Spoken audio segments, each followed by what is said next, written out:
We are live.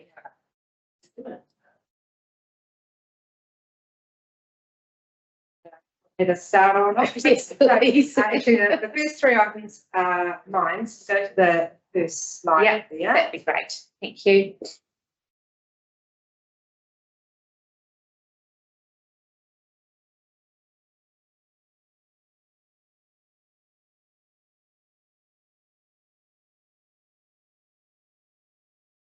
Okay, that's quite cool. We did circulate this some time ago as part of the paper. So essentially, this is the overall. Thank you, Sarah. The overall plan.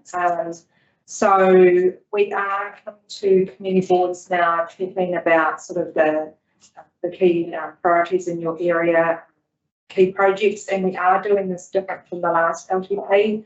We didn't have presentations, for example, on roading and Three Waters last time. So after today, if you feel there's still stuff that's unanswered, because there'll be a lot of information come at you today, we can move back to the meeting. A long time, we can move back to the next scheduled meeting, or if there's some real meaty issues you really feel more need to dive into, we can schedule a workshop on it. So pressure is on in terms of timeline, in terms of the consultation document, and I know I haven't met the mayor yet, but the 10th of January is our due date for that to get into audit to meet our timelines. So things like the Cromwell Town Centre, that'll just be part of the story as to where we are. It's not actually a consultation item. So that's sort of the high level. We can send that out to the board if you'd like to see that again.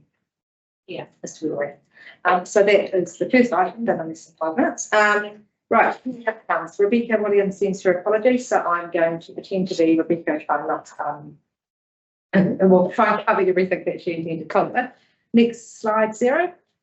Okay, so what we have been doing as a council is that we never had an organisational sort of purpose and vision statement, which made it very, very hard when we come to write the LTP, because what we would lean on is like the regional identity, vision and values. So we need to do further work with council on what their vision is, but essentially what the organisation, and this is just a draft, still going through getting staff feedback, is to support our community to enable safe, healthy, thriving community and environment. And then we've got council's role there is to provide leadership, good quality local infrastructure, public services and regulatory framework to support local government growth and development, so to be rectified. And we're doing this mindful of rising costs, aim to deliver its service as well with affordability in mind, and applies these services to meet the needs of the community, express the following community outcomes. So we have respect for the environment as one of our key outcomes, our key pillars of our outcomes: increased economic prosperity and robust social fabric. These are quite an expressions of culture. That, if you think back to last LTP, we had 3. So essentially the one that really has come into that is the environment one, and that was really strong. And obviously I'm not doing as well as Rebecca would have with this information. That has come really strong from that district vision work that Rebecca Williams has been leading. A strong sense of our community about the value we place in our environment. So we thought that was key to put in here. Now these outcomes still need to be confirmed by council, so they are already draft. I just thought it was quite important before we talk about what this board would like to see as its priorities for the LTP, as you had a bit of a sense as to how that was shaped up. So the council's mission there has been created after a big staff mid-year event when staff put into that, and then we can decorate how it's shaped up like our board. Can I ask a wee question on that statement, if that's all right? I think it's awesome. There's just too many communities in there. And I wondered, I think it's just too much. Do we support our people to enable a safe, healthy and thriving community and environment? Because you don't usually have 2 communities in the same sentence. Still think it's too many words. First bit and the next bit. Oh, so that is explaining what the mission is. And this is still, that feedback is still being all been through, Or sales. on Anna's point, Yeah. could you just say, Enable yeah, our a community safe, input healthy, to- thriving community and environment. Yeah. So you take out that to support our community. You just go to enable a safe, healthy and thriving community and environment, because you've already got community there. It is worded, isn't it? Too. It's quite a bit, yeah, Yeah. for a mission. Yeah, you just want it to be quite succinct. We go through lots of these processes and stuff. Yeah, they also talk a lot about how your 3 goals is really the gold standard for the number of things you've got. And I understand that you've added in the respect for the environment. As we go in our mind, go. Because it has to be there, but does it have to be there inherent in your other 3 goals, or does it have to be a separate? So that you stick to that whole, here's the nice succinct statement at the top, a little bit of blurb about why that's that, and then you've got 3 really key things. And, So I know it's not none of my business, but yeah. it's always different feedback, and then I'll definitely talk to Rebecca about it when I catch up with her. And definitely I know, council had some thoughts around this. Yeah.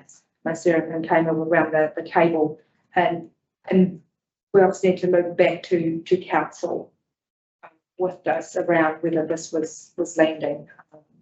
Paula wrote quite a bit saying this as well, didn't she? That was Paula and Rebecca, they were talking about how they're teasing them up to be separate. Yeah, yeah, and they can, yeah, totally, Yeah. yeah. Yeah. Can you flip through the other outcomes again? Yeah. Because there was 3 others, wasn't Can you just toggle through them? There was, My question is, how related are these to the 4 well-beings that the government doesn't like? And what's council's current stance on the 4 well-beings being taken out of local government? And there's some interesting things in that, because the local government minister talks about taking out the 4 well-beings, but the finance minister, which develops rank, talks about well-being a lot. Yeah, so this is kind of like where we were at last year with the long-term plan. Is it in or is it out? And like, and I guess like, because we're always going to have this stuff in the back of our mind regardless, yeah. but it's just whether you want to be on that. Because it was like 3 waters, right? You were told 3 waters was coming out, but you had to work to the legislation.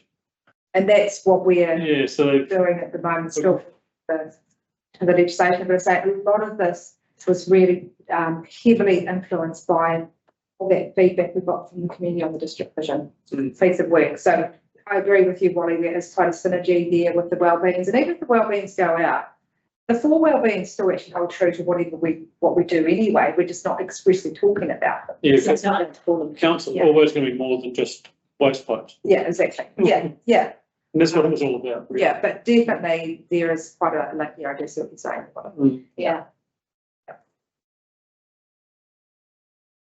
But I'll pass that feedback on to Rebecca, and she would have done a much better job than I did explaining all of that.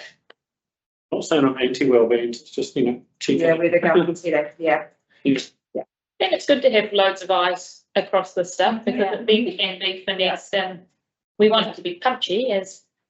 Yeah, that initial statement, because you want to be able to replicate that in lots of, you want that to sit somewhere. You need Gotta be that nice whakatauki that goes with it. Yeah.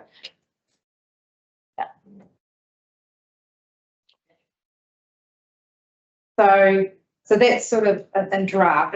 Really, we're showing you that just so you can see how they're starting to shape up.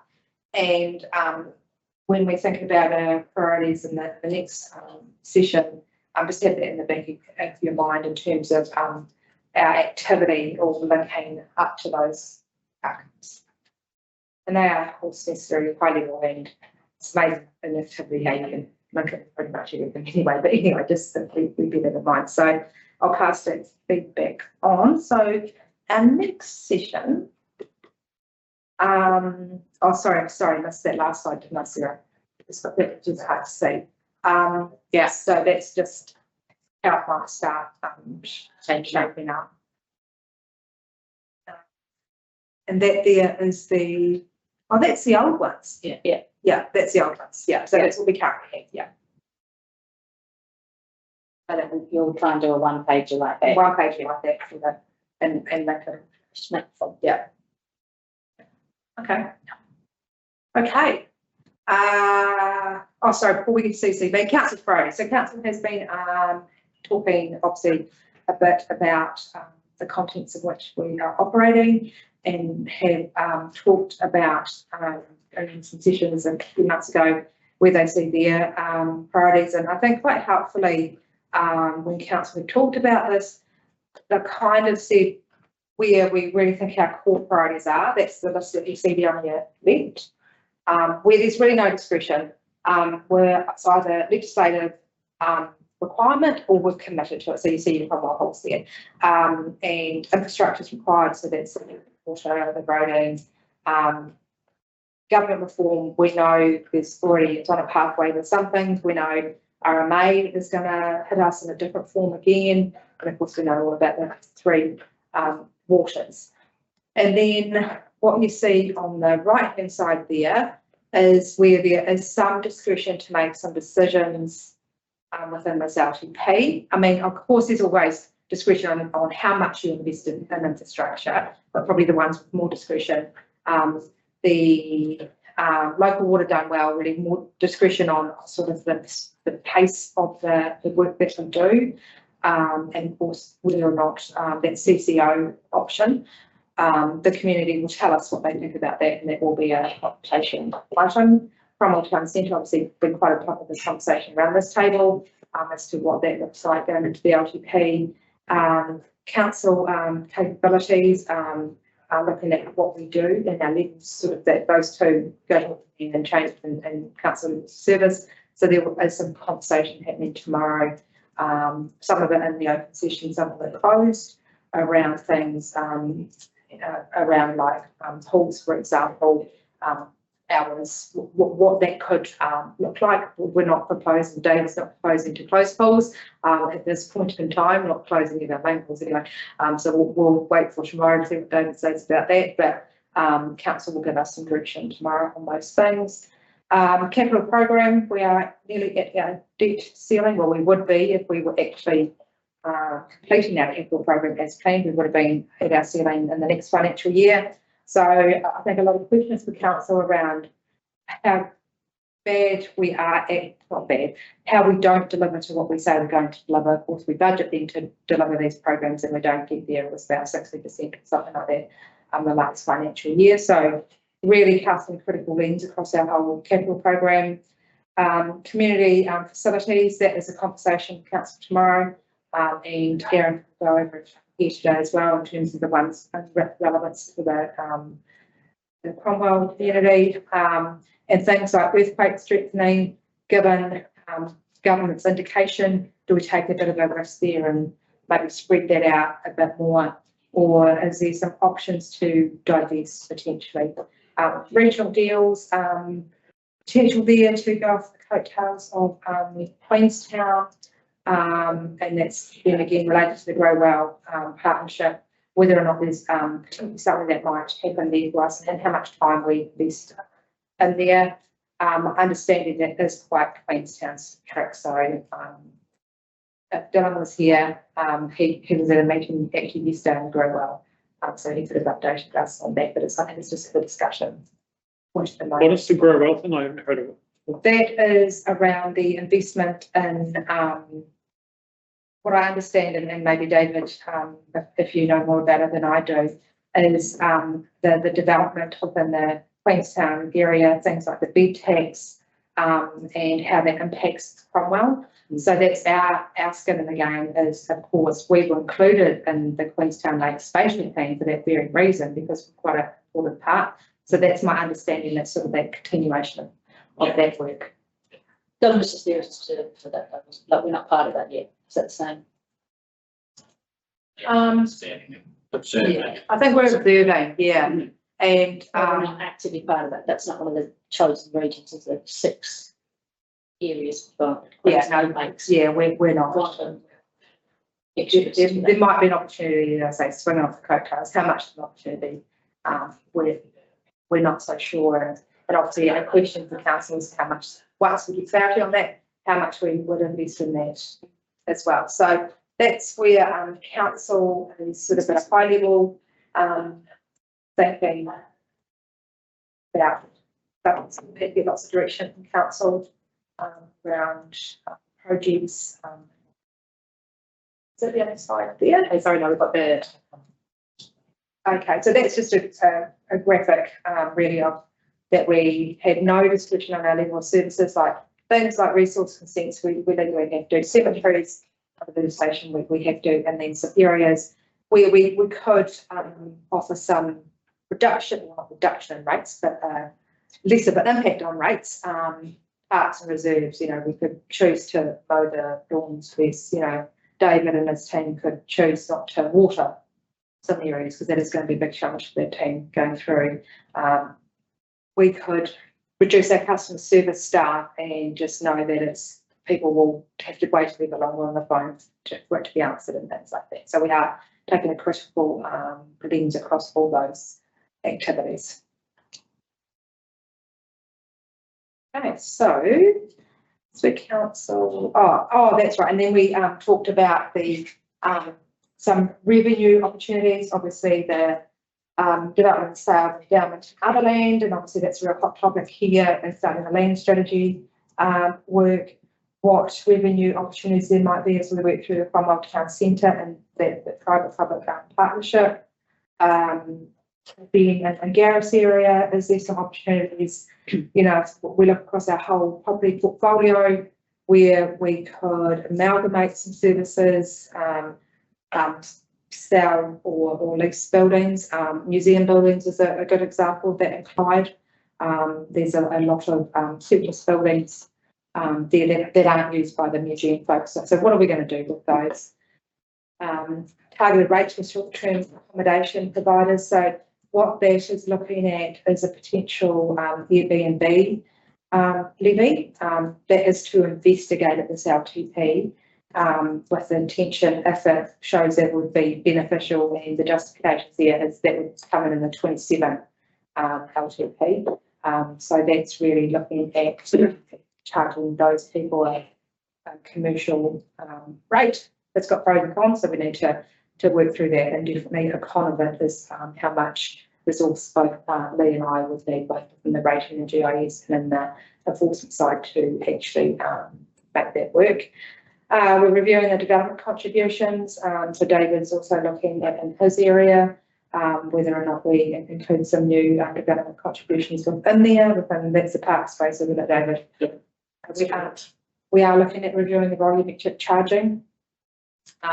So I don't know if this is more a revenue opportunity, to be honest, or just putting the cost where they should like, because water costs what it's going to cost for this organisation, or for the ratepayers, I should say, and whether or not we have reviewed our charging in a very long time, and this will be a consultation item, whether or not we increase the volumetric charge up to potentially $2.40 so that the high water users pay a greater portion of that. So that would be a 4 times increase, right? Yeah. So that would mean that, and some people in our community would really benefit. So you take I don't know, maybe a tight couple in a unit that just got a small garden, the portion of that share would go down. So there'd be winners and losers in that, because your pot's your pot. No one would go down with that. They just go down relative to other people going up 4 times. No, you take it as a standard charge, which is HEMOS. The standard charge will be reduced in the Yeah. That's all one. That's Oh, right. Yeah. Yeah. That's- everybody paying what? Yeah. For something. Yeah. Yeah. So that will come down, and you just pays less base fee. You need to add that in there too, because it would say voluntary. So people who've in high price small sections would greatly benefit from that. Yeah. And Yeah, people if you've got and next thing pensioners. And well, it's your choice, isn't it? Then you're not paying your standard fee, and you would. And then, but we've still got an awful lot of all of our towns that have a lot of grass verge type land, and that's the sort of conversation that gets turned off on all of those things. Yeah. Care and presentation. Yeah. And that is going to be a big issue for this council going forward, because if water goes to a CCO, David is going to have a whopping biggest users in the Brown ways, yeah. Yes. Yeah. Yeah, and the school field would be proud too. Yeah. Because we haven't got a war like the other two schools. Yeah, yeah. Get digging. Maybe that's something that we are looking at, is that actually we do want to maintain that, but we're going to put our own board out. Yeah. And we're going to set aside money for that. Yeah, and that's. And there are other options And then- other than creating. We need one at the top of the town right now. Yeah, that one is the big fruit reserve, I know. which obviously it looks great, it's the town, but it's on. Must be. Down sky. Yeah, so we get. Yeah. There's definitely been a lost opportunity in rolling out irrigation lines through new developments, which should be discussed if the engineering team was up for it. Yeah, like, Can I just say something with regard to that? It's a good point actually, Wally, because one of the things that Neil brought up last meeting we had was about, you know, the golf course, and that they're not necessarily looking after their verge, grass verge, if you like. They never really have. It always turns to dust, but then you actually only need to go halfway around Cromwell, look at half of Cromwell, and every second verge is exactly the same. This is only going to get worse as people have to pay more money for water.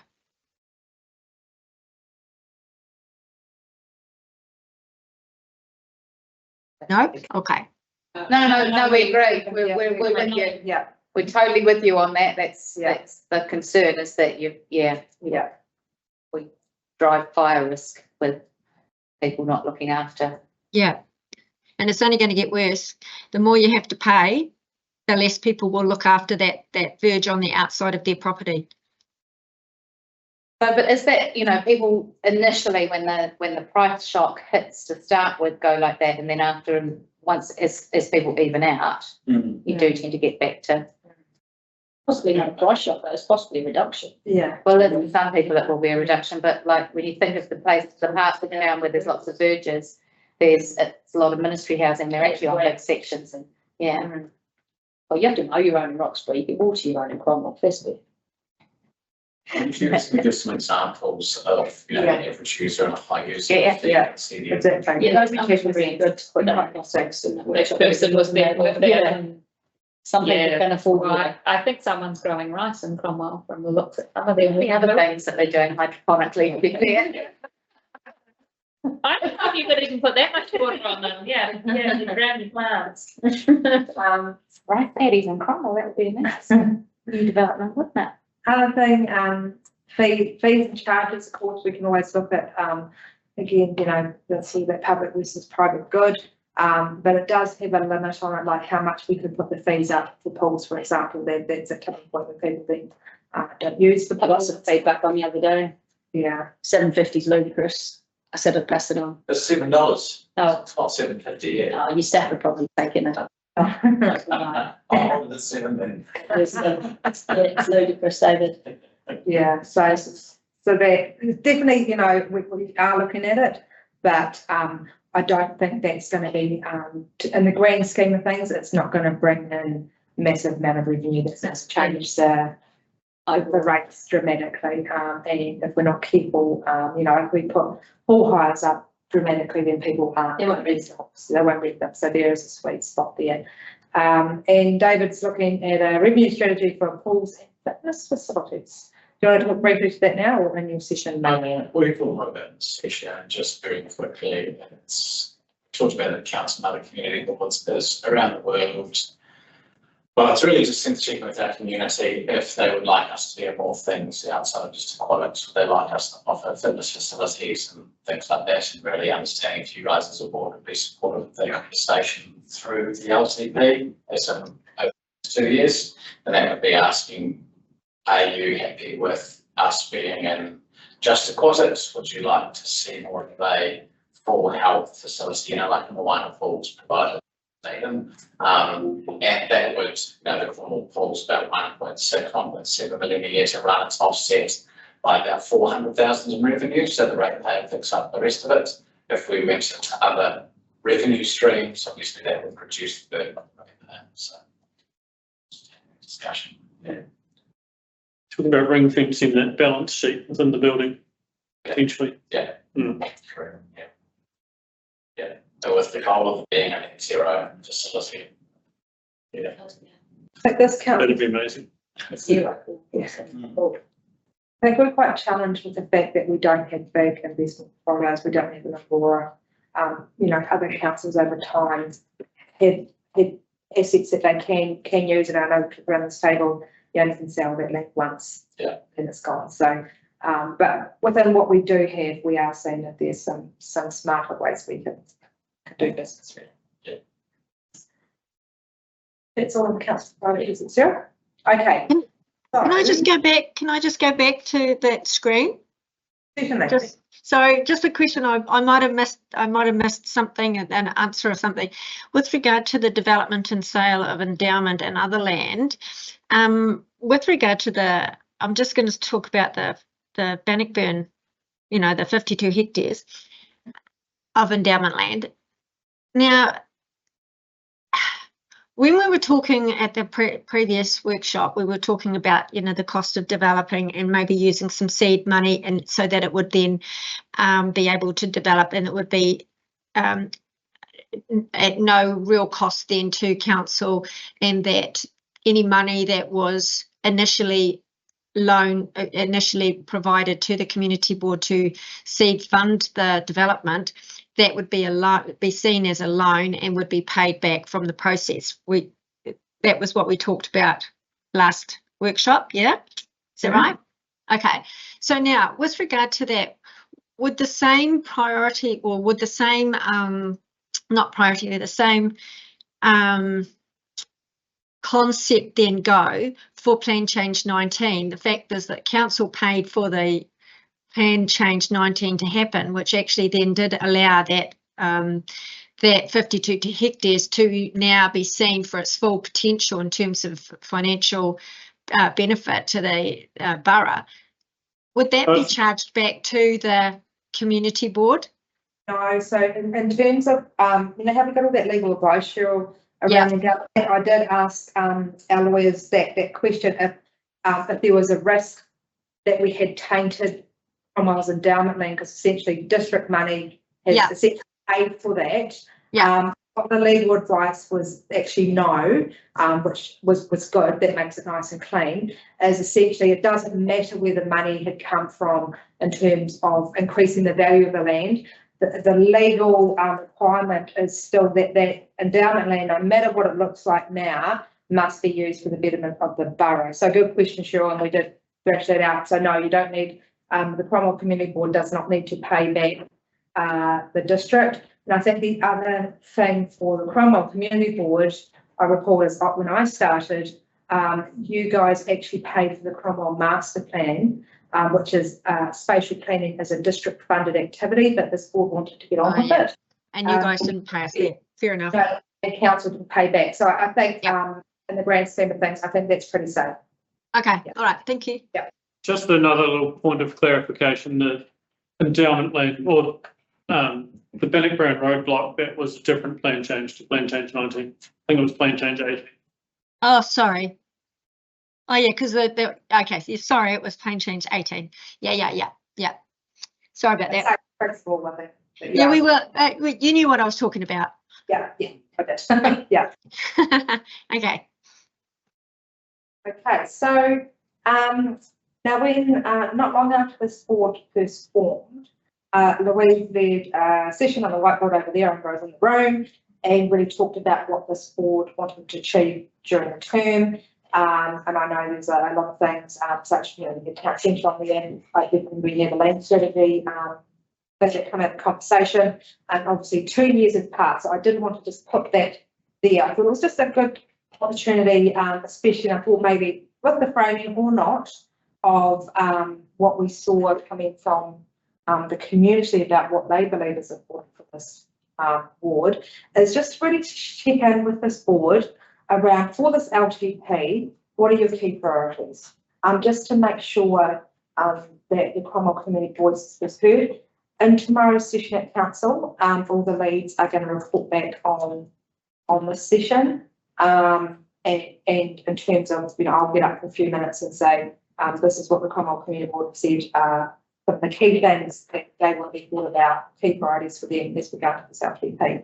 And I know we haven't had a whole lot of thinking time on this. We can refine it. It's just an initial thought. So, The big one for me, I guess, is when the doors open to the hall, that's the beginning of the rest of its life.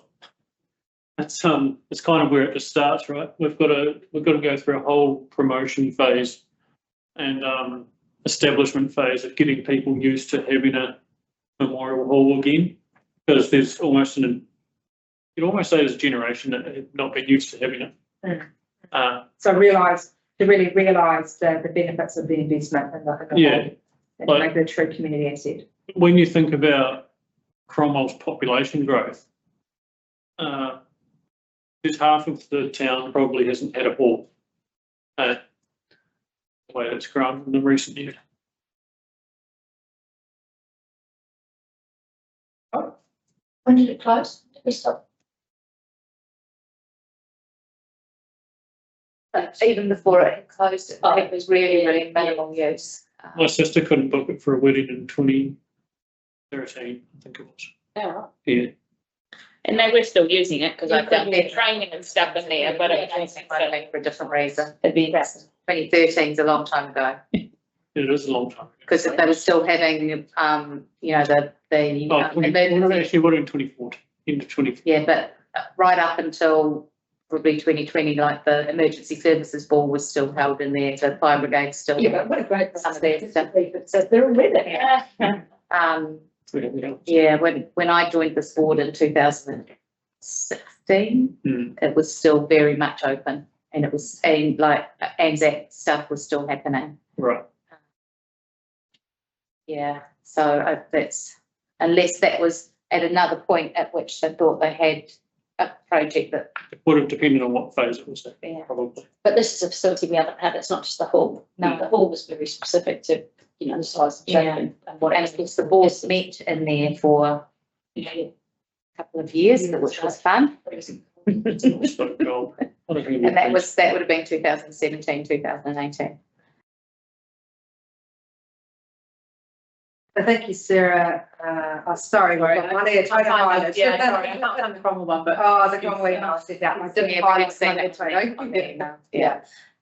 So this is what we heard from, thank you, Sarah, this is useful.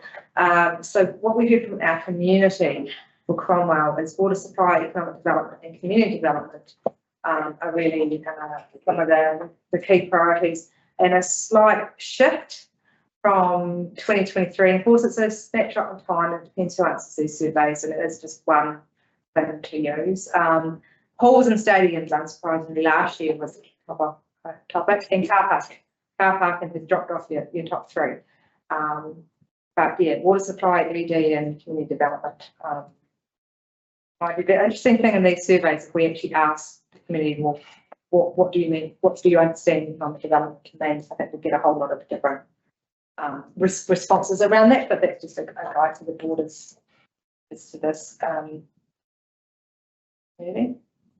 And I thought that was really interesting that out of all of our communities, Cromwell was the one that the community development and the economic development that comes through quite strongly in top three over the last 2 years, whereas we have some people that, you know, sit around the, you know, council table who'll say, actually, that's not our bag, we shouldn't be in that space. So I think if this board feels really strongly about that as well, then it would be awesome to highlight that in the feedback.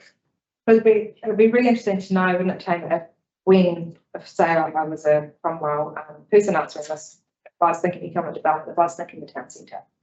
Might be, and that might be part of that, or it might. Or I might be thinking the development of industrial land, you know, it might be a business owned, who What knows?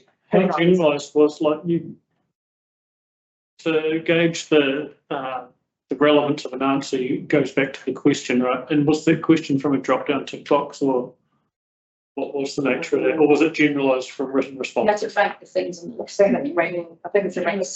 In there were quite a few things, weren't there? Because Quite a few things. Yeah. Yeah. So, and the board this is just purely for information in terms of what the priorities are. So that's just helpful context. So, Cheryl, your priorities, how you see them for the CCB? Sorry, what? Say that again. What was my? I was just asking, what do you, from a board member, what do you see as the priorities for this board going into the LTP? Don't know. You'll have to let me think about it. Okay. And we can, Yeah, sorry. we can definitely look back to this, I think, at the end of the meeting or, at the next meeting. So if we're thinking about what the people who've come to talk to us in the last little while, and some of the concerns that we're hearing, we know halls and community facilities, stadiums, that is still high on the priority. They think we've got it in process, so it's coming. So that's probably why it's dropped off of that top three. And in terms of economic development, that's, it can be so broad, can't it? Because it could be town centre, it could be about industrial land availability, it could be about pathways for new industries, it could be about the lack of retail, it could be, it's a whole lot of stuff, isn't it? That could fit in there. And the other, if you spoke to people out in Pisa Pies and Moorings, they would say footpaths would be a priority. Well, that's not come up in the Cromwell top three. I know, but so that it's I don't know, but that's just, it depends on who you talk to what they say. Yeah. I think we know that we've got people worried about the state of our cemetery. That's something that we might need to think about as a consideration for what we see as important in the short term, and then in the longer term in terms of the plan that's been established for that. We know that we've got things that fit in with that economic development, with the safety concerns or the bits of the town centre that are short-term safety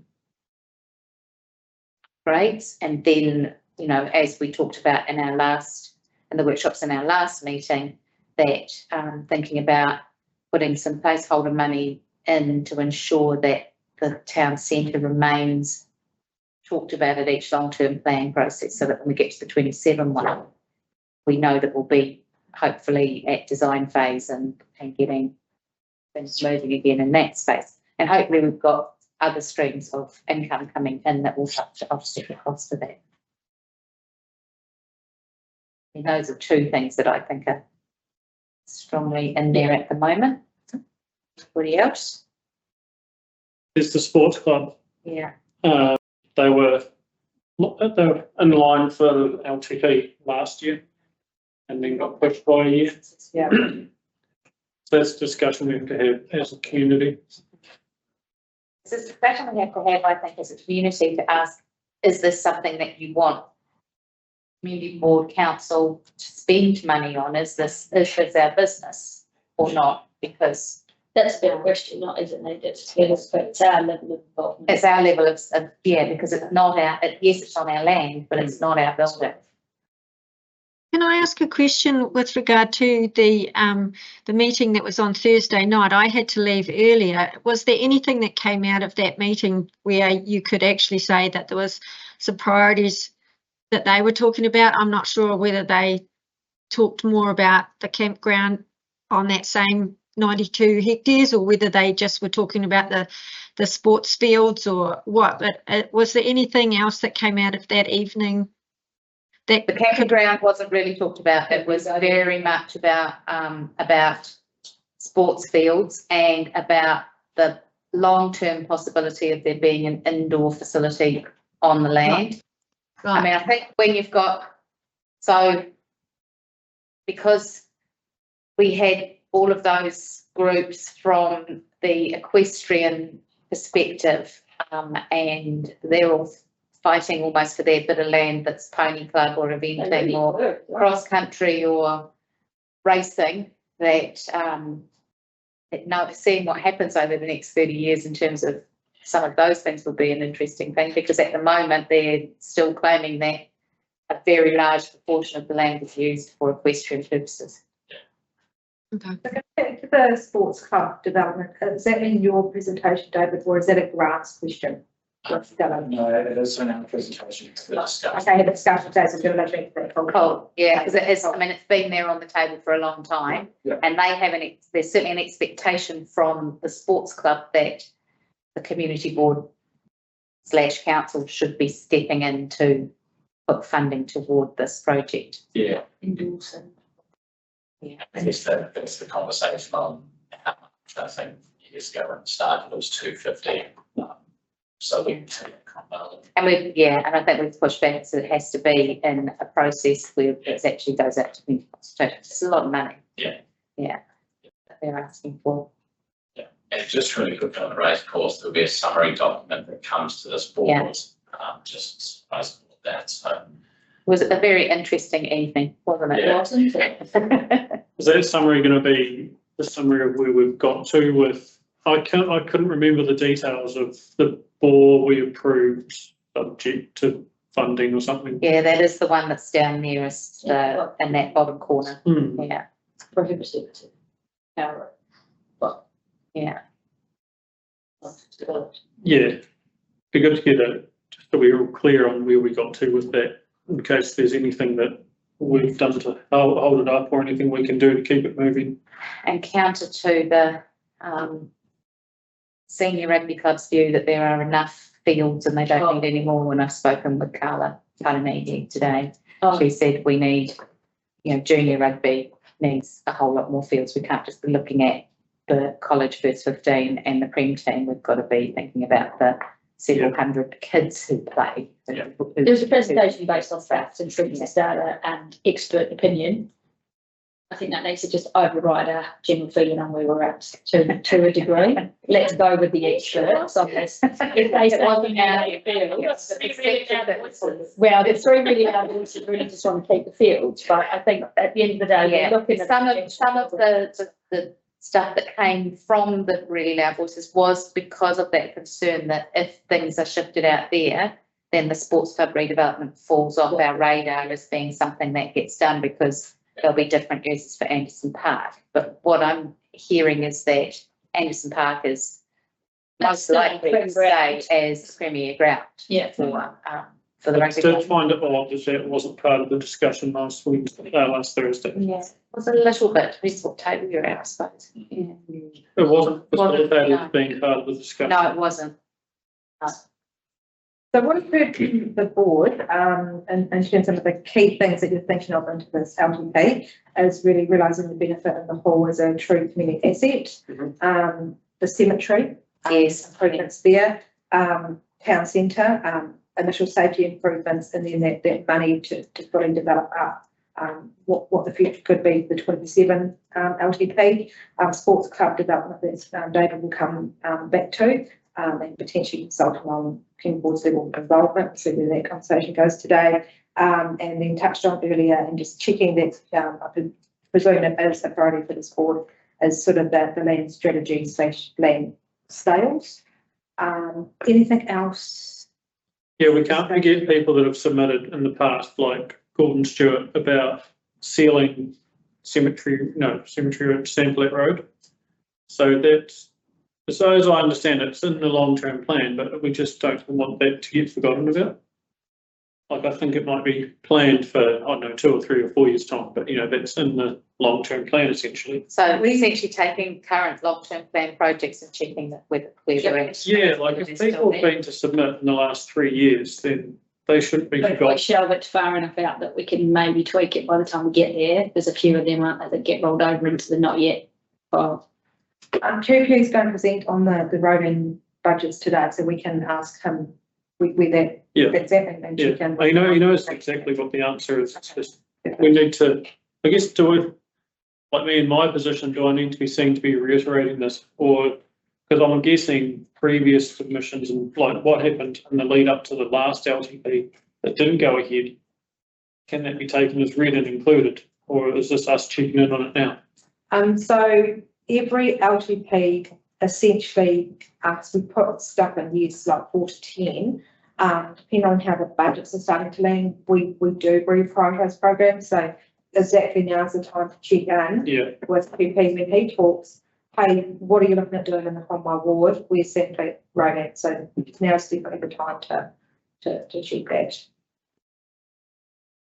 And on development contributions and that doesn't, you know, there's a lot of people come to town, so development moving in. We've talked about the underinvestment involved, Cromwell's rate levels and everything else that people haven't paid, but I think there's new people coming in should be paying their share as well. Comes up now and again. I think just making sure that all that's the community are paying, not just the existing properties, but that those contributions are paying for like adding parks in or but you're paying for what you get. People are moving here for reasons that we're not charging them for necessarily, you know. This is a destination for a lot of people, isn't it? So making sure that those development contributions are appropriate. We love it. Yep. Love it. So legally. Yeah. We can't just ask the money. Yeah.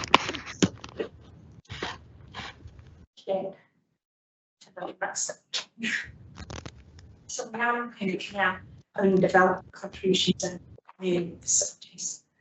Which I think kind of goes to your point around. That's when you move to a town that's got a pool that we're maintaining at a cost of $1 million plus a year. And no, but when we're looking at what we are providing as well as that, you know, you can't keep bleeding them all for things that we can, because we are, but you also still got to keep in a mindful in the back of your mind if it becomes really expensive and really hard to develop land in Cromwell, then we're also not providing new housing, we're not got people who come in here, we haven't got people who can afford to live here.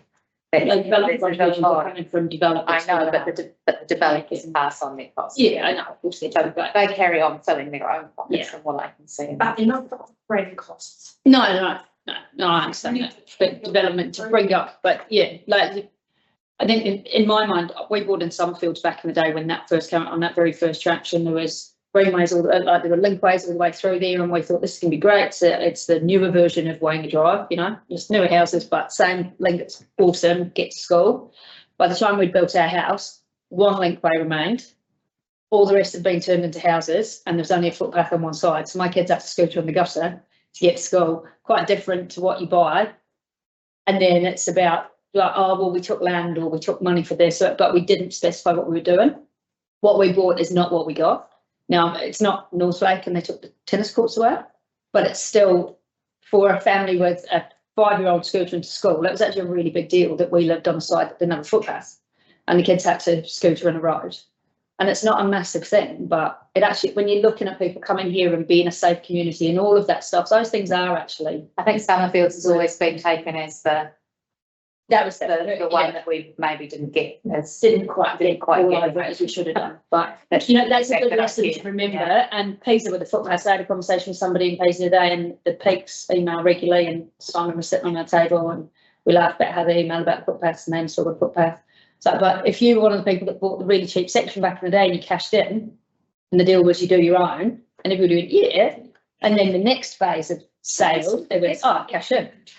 I'll just correct on a couple of things there. So we only require footpaths on one side of the road, and that's because the cost to this community of maintaining and issuing footpaths on both sides of the road would mean huge rate hikes. So only ever, unless you're in a kind of commercial area or there's a school or something. Yeah. And then for Pisa, so what happened in the early days of that getting developed, it was when there wasn't much development happening in Central Otago and there wasn't much growth, and that was kind of not that long after the Clyde Dam was built. I don't even know it was built when they started that development, but they were selling it on kind of a rural ambience feel, and so it had swales and no curtain channel. And I used to joke in later years that's developer jargon for building cheap, sell it expensive. And that was the look. Well, that's what it was. I remember that was alongside like Lake Hayes was kicking off at the same time, and Lake Hayes had pavements. And what happens then is when people live in these places, They want things like kitchen, they want footpaths and they want street Well, it's lights. become a subdivision as per anywhere else now, It's- suburbia. And it wasn't at that point, but the covenants on the side, the more established side of that development are quite different from what's on the outside now, I think. Yeah, and that was for that very reason that what we learned through that development and one up near that old golf course up there where Saskia lives, is that once people build their houses, they expect. Expect that stuff now, even if it says it's right at the start, yeah. There never was a master plan for Peas Morris. Like, that's evidenced by the first water scheme, right? It's not scalable. And then at some point, council had to put in those two bores on top of the terrace to expand the town, and then like it's completely distinct different stages by completely different developers. It's just it's a plain schmozzle, but it can't be fixed now. I mean, it can be fixed now, but retrofitting footpaths to previous stages is not. It's kind of a lost opportunity, but it was never really going to work out like the dream result. But learning from that is what, you know, more than anything is. So Sarah's given me a good reminder that we're running over time. So if you have any other further thoughts around priorities, let me know, and so we can look back to them. But I think, you know, a lot of these big ticket items, we've either already had some conversations or we'll probably today, so that's what I'm saying. So Dylan's online, ready to quickly do the budget, then we'll have Judy with waters. Hey there, Dylan. Kia ora, how you going? Yeah, good. Excellent. Sarah, do you just want to flip to the next slide? So what we're talking about today is setting your grant budget for the first year of the LTP and then year two. Obviously, we've all had that discussion recently about the new grants policy that goes up to council end of this month. So one of the things that we added into that will be a CPI adjustment. So essentially whatever we put into year one will be CPI adjusted for year two. And reminder, community grants, presuming council sign off on it, community grants, people will be able to apply for multi-year funding in the first year of an LTP. So of course this LTP is only a 2-year LTP, so groups will be able to apply for 2 years worth of funding in this one. So in terms of your budgets for your grants, your community grants budget is listed there as 50,000 per annum. At the moment, that full amount is still available this financial year. We didn't have any applications in the first round, and the promotions grant at 106,000 per annum.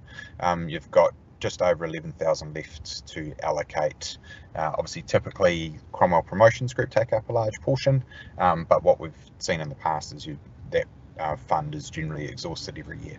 So as the staff recommendation on this is that your grant budgets are about right. We have obviously had conversations with you in the past around the size of the promotions grant and how much the promotions group gets. We've heard pretty clearly from the board that you're quite comfortable with that and that they deliver what you want them to deliver. So I guess at the moment our recommendation would be leave them as they are, or if you did want to become a little bit more critical, it would be honing in on that promotions grant budget. Are we promoting our community grants? We had no applicants in that first. Do people know what it is that they can apply for those community grants? Yeah, it's interesting. We not having had any applications this first round. That's not typical. We've not seen that before. It has always been exhausted in previous years, so I guess we're not sure quite what happened in that round, but we will ensure obviously the next time round we do. It's also one of those things, it goes out with all the other paraphernalia that goes around the different grants being available at that time of year, and so we'll be promoting it, but I guess we also rely on yourselves to make sure when you're connecting with those community groups that you're making sure they know it's available to them as well.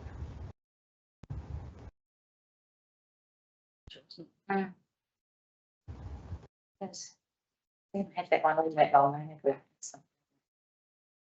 And it does kind of cross over with a few other probably better known opportunities as well, you know, seriously enough. Yeah. I would say I personally haven't promoted it very highly, but it comes on us as well as elected members to promote that. It's definitely coming with this board because, as I agree with Dylan, this is quite unusual and I wouldn't see this pattern continuing if the board were of the mindset at 50,000. But say we had no grants this year and again no grants next year or very minimal, this board really should rethink it next LNP because we shouldn't be taking money and carrying money out of these accounts for 50,000 and not actually being used for what it was intended. So I think it's probably just a little blip. So Yeah. Okay.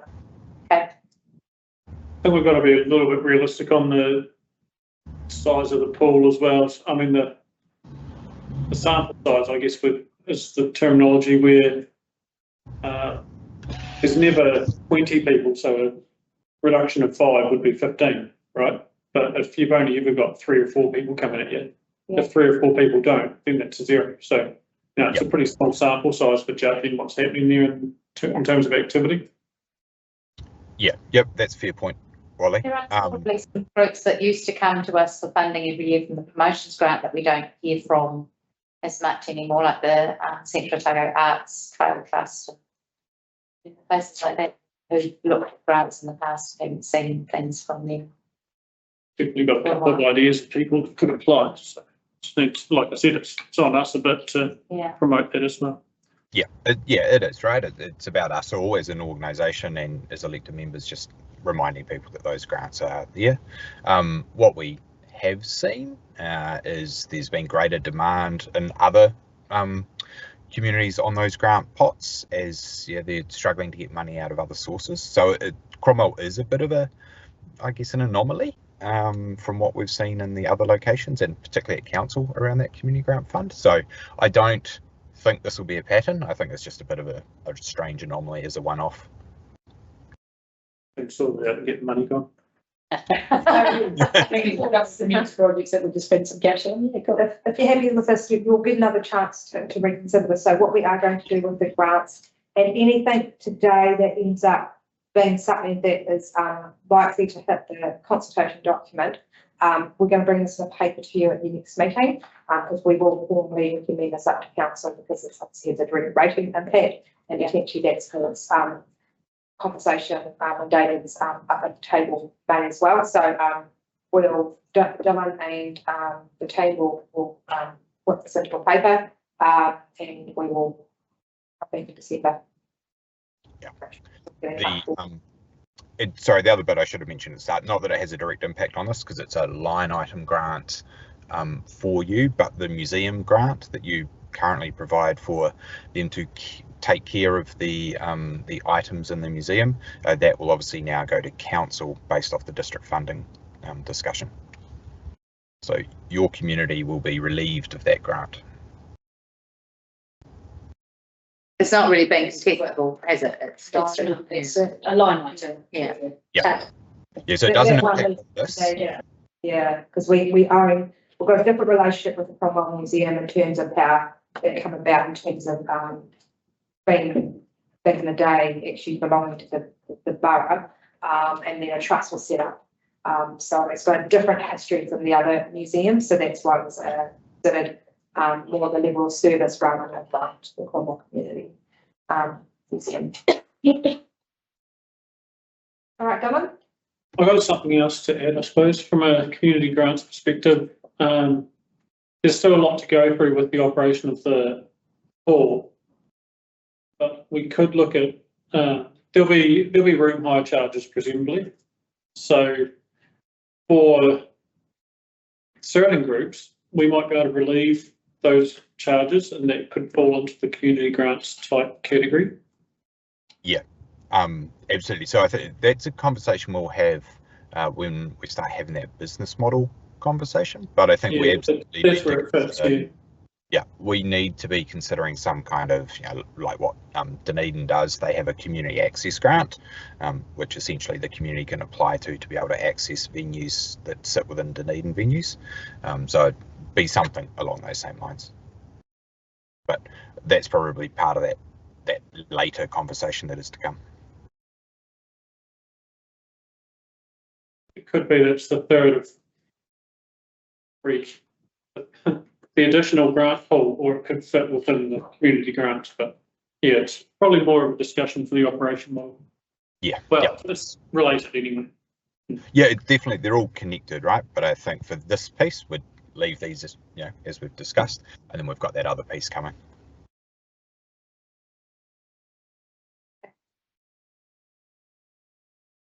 If that's all from me, I will also come back to you towards the end of the meeting, or at the end of the meeting. So I'll just keep in touch with Sarah, and she'll let me know where timing's at. Well done. Awesome. Thanks, team. We might start catching up then. Well, I might have to drive fast. Works, sir.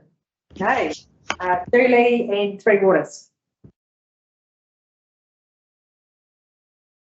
So thanks for having us here today. I've got quite a bit to tell you about the Cromwell. I've got Heather here who probably program some detail should projects. So across the district over the next 10 years, for wastewater. This doesn't include stormwater. Stormwater is less than $1 million a year in CapEx. It's around 660,000. So we don't actually show it on these graphs because it's so small you wouldn't actually see it across the bottom. There, so the large part is about program for water and for wastewater, and this is this $276 million is a reduction on what we started with council back in February, when we were looking at $400 million. And the reason we've been able to reduce that down is by some of the messaging that's been coming out of government around the changes that they're making to different legislation around the standards means that we're assuming we're going to be allowed to continue to discharge wastewater to water, and that the treatment requirements for that will be standardised across the country, and that we will meet that with our current plants. So that's resulted in quite a significant reduction for the Alexandra wastewater treatment upgrade. And for some of our water projects, particularly on the smaller supplies in the Manitoto, we're going with some other options that have a lower cost to them, but are high risks associated with them. So I tried to level it out. It's actually really hard to do that because CapEx occurs in a year depending on what project's being delivered in which year. What I can tell you and behind that program is the reason that water is high in the first 2 years is that we've got legal requirements to meet compliance on those water treatment upgrades, and Cromwell's water treatment upgrade is sitting in there as well. And then as we get through the water projects, some of the wastewater ones start to ramp up, particularly the Alexandra wastewater treatment upgrade. So that starts to drive expenditure through to about year 7, and then largely year 8 to 10 is around a lot of the growth projects. So, next slide. So at a district level, we have to split why we're doing our project into 3 components. This is a legal requirement for us, and we had to do a lot of reporting on this. So we had to split it up into a legal service, including a renewal and a growth. So a renewal is when you've already got an asset and you're replacing it, and the like-for-like replacement of the asset. If we build our pipe bigger to accommodate growth, then there'll be a growth component to the project. It won't be the full project because it's just a bit of the extra sizing. And if we're doing like a water treatment upgrade where we're replacing the existing treatment plant with a new treatment plant, then there'll be a renewal component. We'll be building it bigger for growth, and we're improving the terms of service because we're providing a higher level of treatment. And so it roughly works out about a third across everything. Not quite exactly, but roughly. So for Cromwell, this slide sort of shows you how it breaks down at a ward level.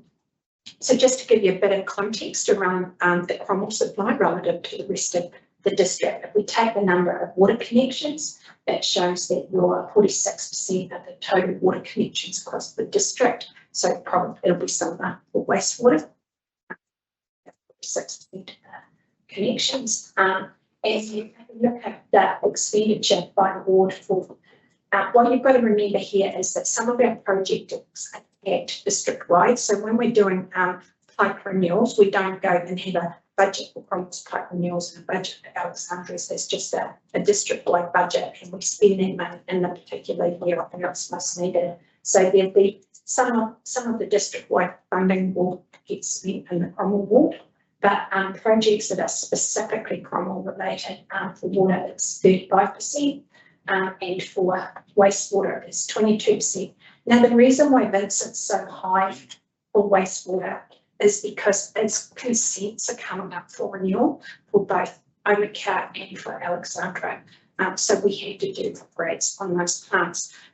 In the next decade, because this is a 10-year look at where we're spending money, that'll flip around and it'll be Cromwell's water treatment plant consent, because the consent will come up for renewal here. There's upgrades there. Next slide. So, as I said before, we have assumed that the new national standards that are going to come out now, they are not going to be out until later in December. They usually say December, which probably means the day before we break for Christmas, so that they can tick that box. Otherwise, they'll make someone work on the 30th, so that is out to us in December, but we won't probably really get to look at it until January. Bill 3 is going to have a whole lot of, they're calling it the government's water reform program consisted of 3 components. The first one was repealing all the previous government's water reform legislation. The second one was putting in place the transitional requirements. So we had to prepare the water services delivery plan, and we had to demonstrate how we're going to be financially sustainable through funding all of the depreciation and the capital upgrades required to meet compliance.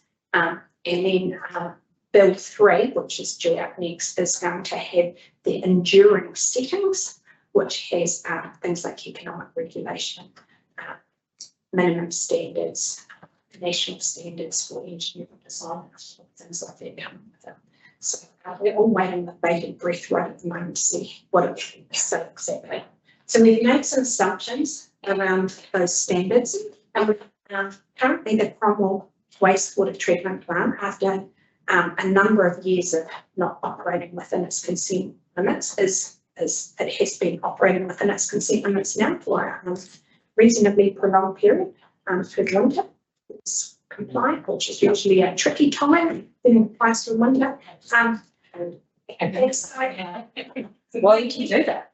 We have spent quite a bit of money on some work upgrades around the plant, and multiple different things to try to get it of the ponds to operate better and the membranes to operate better. And there's also been quite a focus on improving the operational procedures at the plant as well. And so we think those things all combined have actually got it operating back within its consent limits. We were going to be we did have $3.6 million budgeted this year to do a nitrogen removal process. Actually, that was probably likely to be more like about double that cost if we had gone ahead with it, but we've actually deferred it because we're operating within compliance levels and its changes to standards coming. It makes sense not to proceed with that until we know what it is we've got to do long term. So we have fingers crossed the new national standards will meet our requirements, because the current consent that we have for wastewater, or the council has for wastewater, is that there's a point in the next few years where we've got to drop the nitrogen limit in the discharge.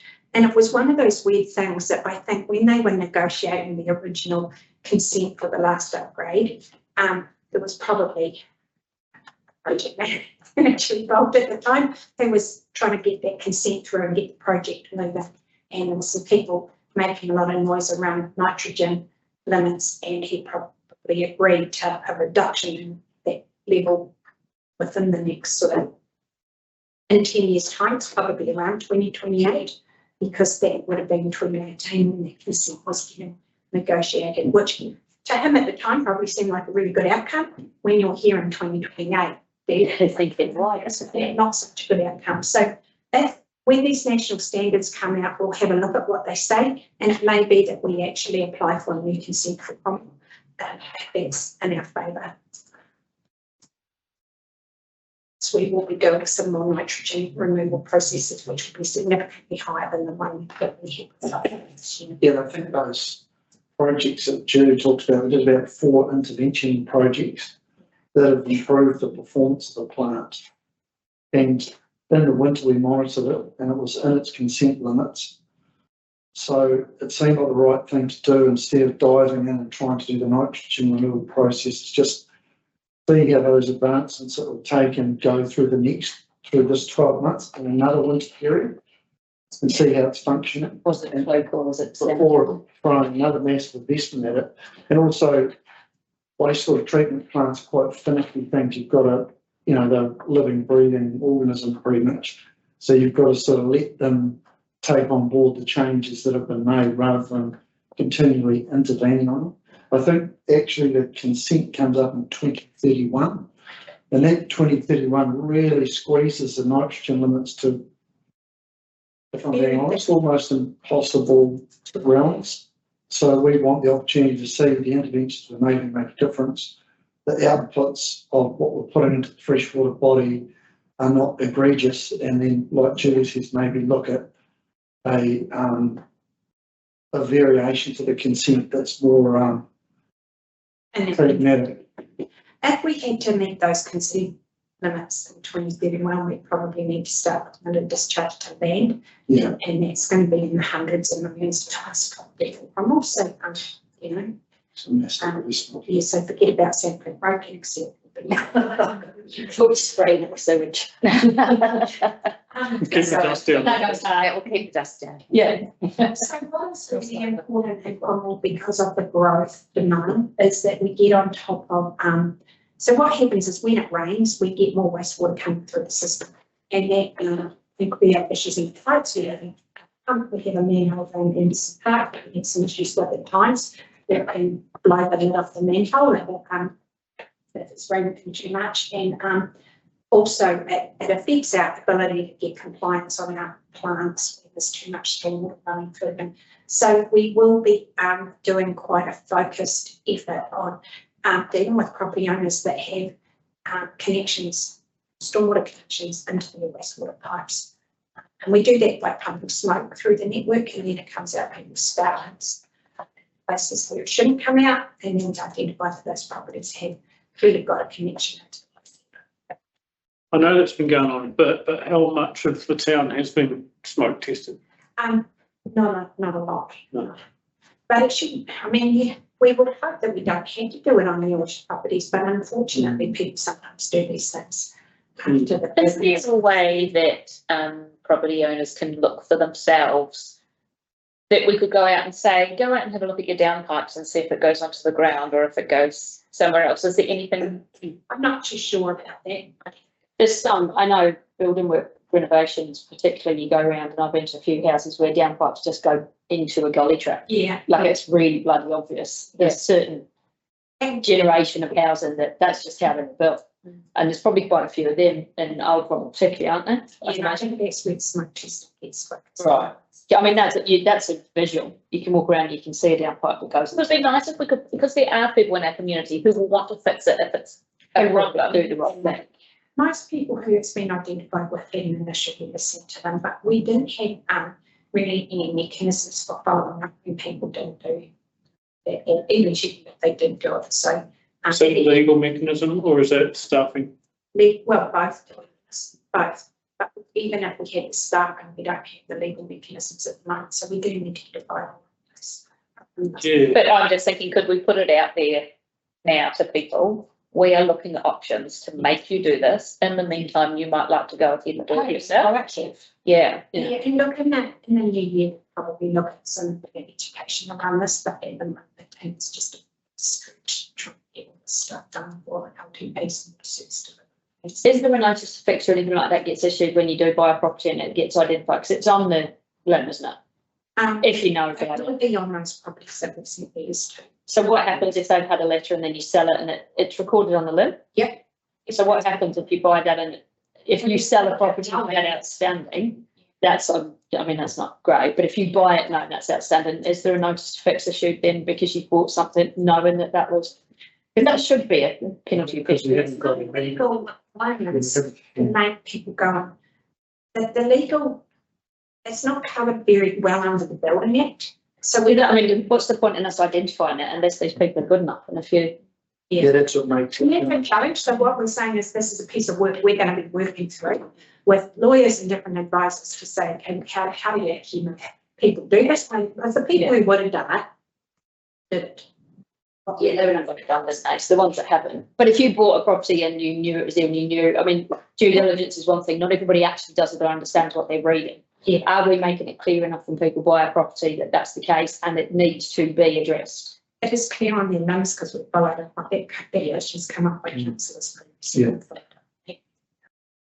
So in terms of our growth, so it's really important though that we do get on top of it, and trade waste is the other thing, and obviously with industrial growth and commercial growth and formal trade waste is going to become a big issue. So we've been really lax in managing those things, and we will be, and that's common. Most councils have been the same. We were in this whole transition period. We were waiting to see what happened before bylaws and that got replaced. So we're moving forward with that work once we get LTP started.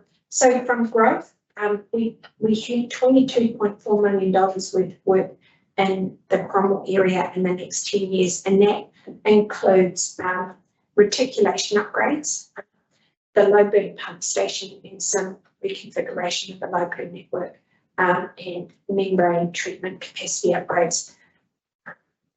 And we do think that there's going to be a need for another camper van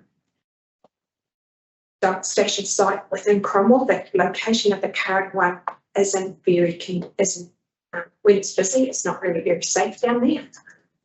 Everyone's been down there and seen them all lined up and turning us. And turning around, it's really a nightmare. Yeah. It's not actually a very well designed site at all. We've got septage, all the septage for Central Otago and probably some of Wanaka comes through the Cromwell site because it's the only place we receive that, and that septage receival. So we had numerous issues with it, so we are going to be doing a bit of work there to try and make it work more effectively.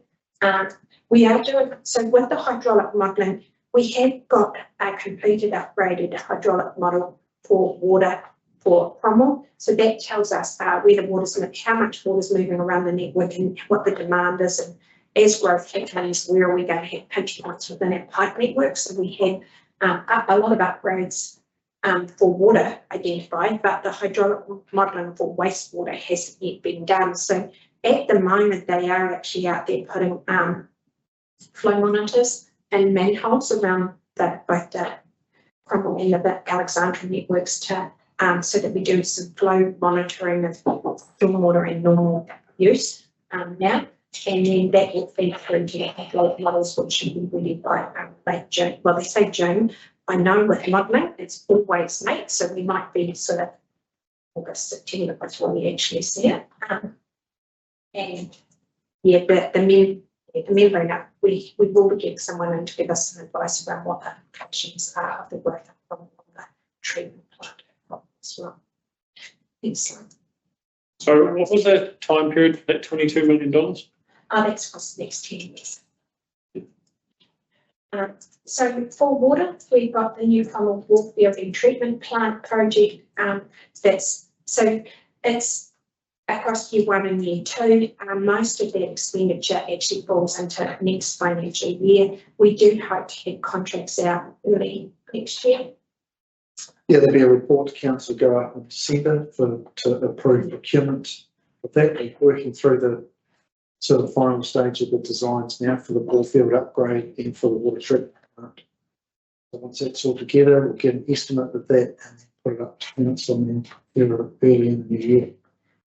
And so because we had the hydraulic water model for Cromwell, we had a lot more detail around where the issues are going to be in the Cromwell network and what work needs to be done to address those. So within the next 10 years, there'll be just under $10 million spent to upgrade pipes out to Pisa, Pod and new reservoir out at Pisa up on the hill there. And at some point we will connect the Pisa, one of the council owned Pisa water treatment plant there into the Cromwell treatment plant and decommission the existing Pisa one. Does the extra 800 lots coming on there? That's been modelled into this, Yeah. and now paid development contributions. So, yeah, we would expect that they would be connecting into the Cromwell system. Hmm.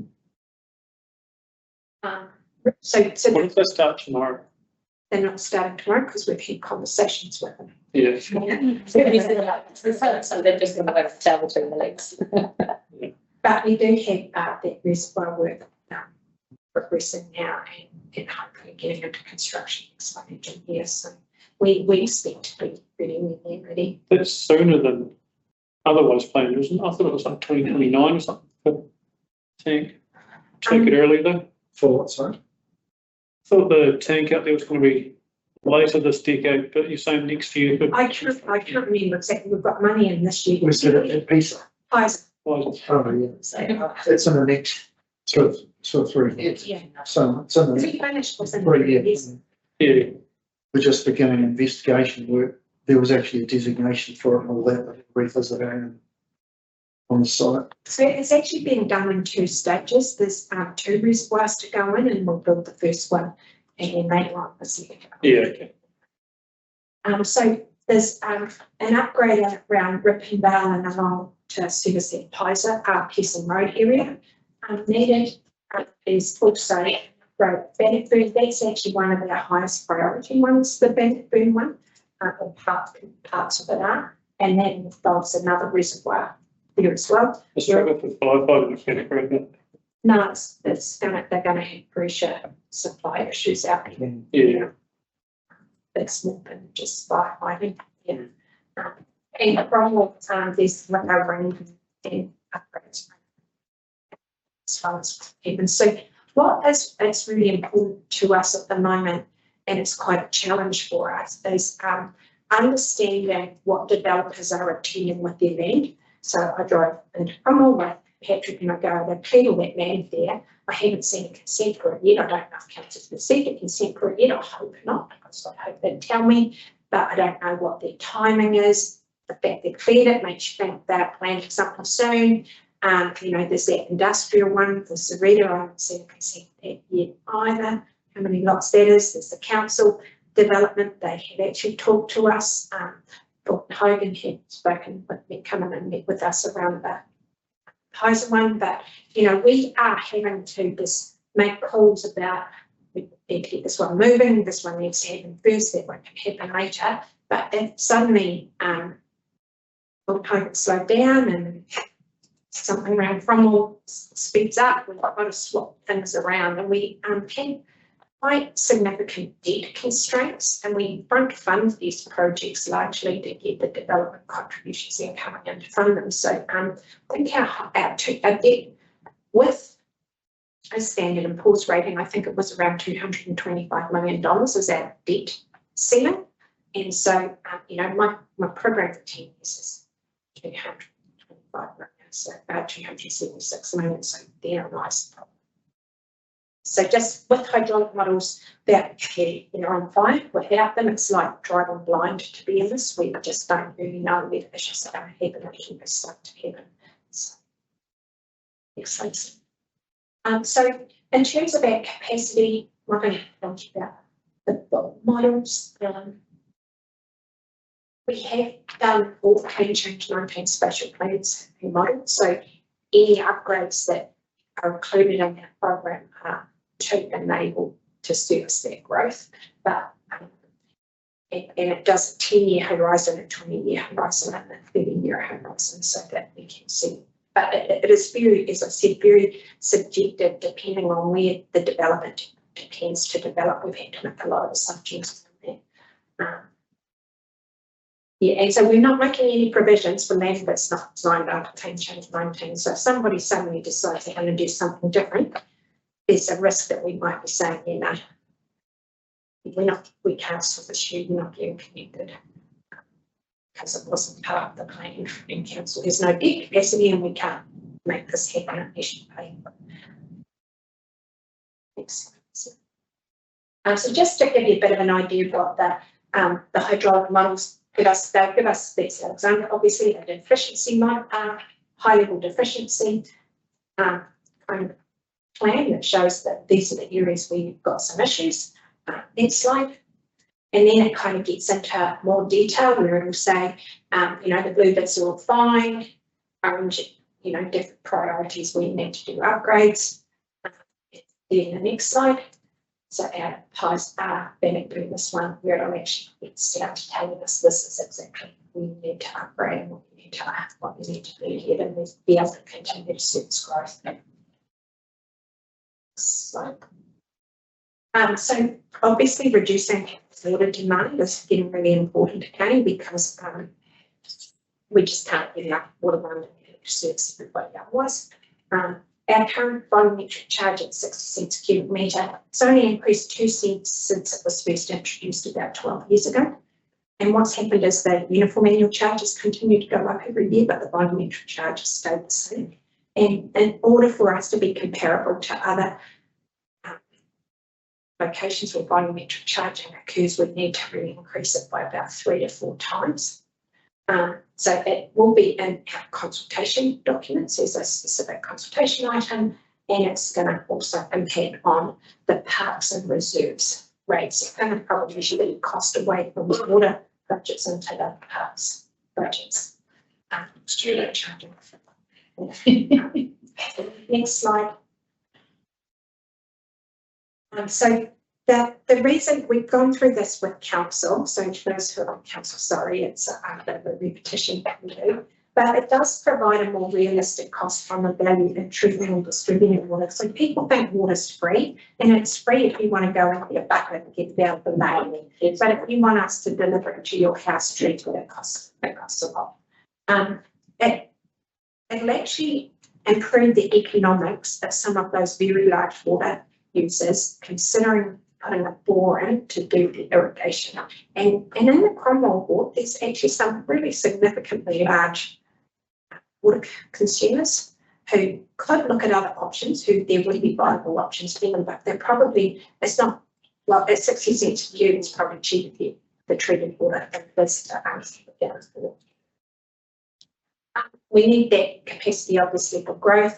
It better reflects the user pays philosophy. And what happens in the district, what we see is that median water use per property is 225 cubic metres per annum. So 50% of the connections use 225 cubic metres of water or less per year.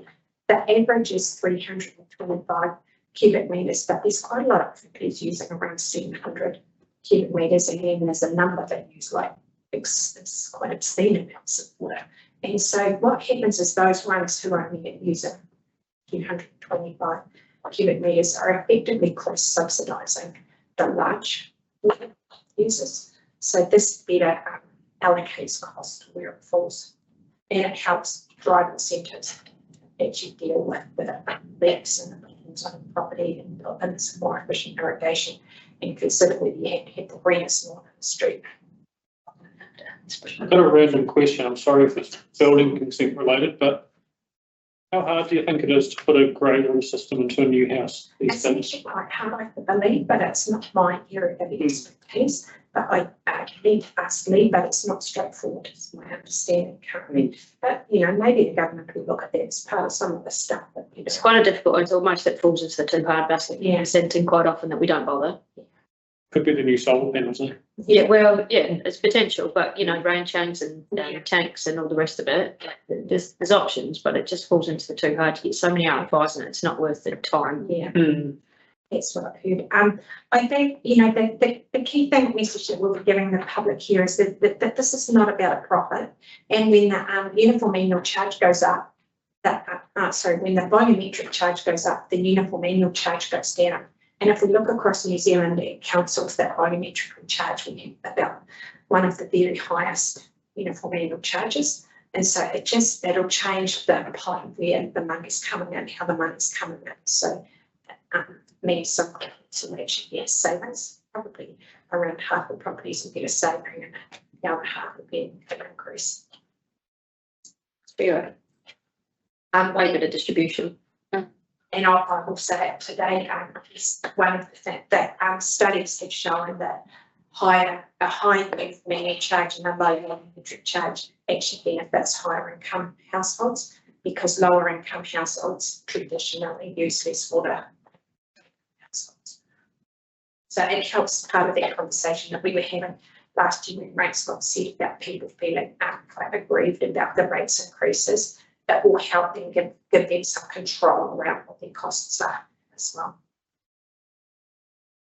So for wastewater, obviously, as I said, getting the stormwater out is really important to us. About the trade waste and stormwater. Look, it's really essential for Cromwell because you've got the highest growth in the district, and it helps maintain the pond health and the discharge compliance. So, like, there was one night where the ponds went red overnight.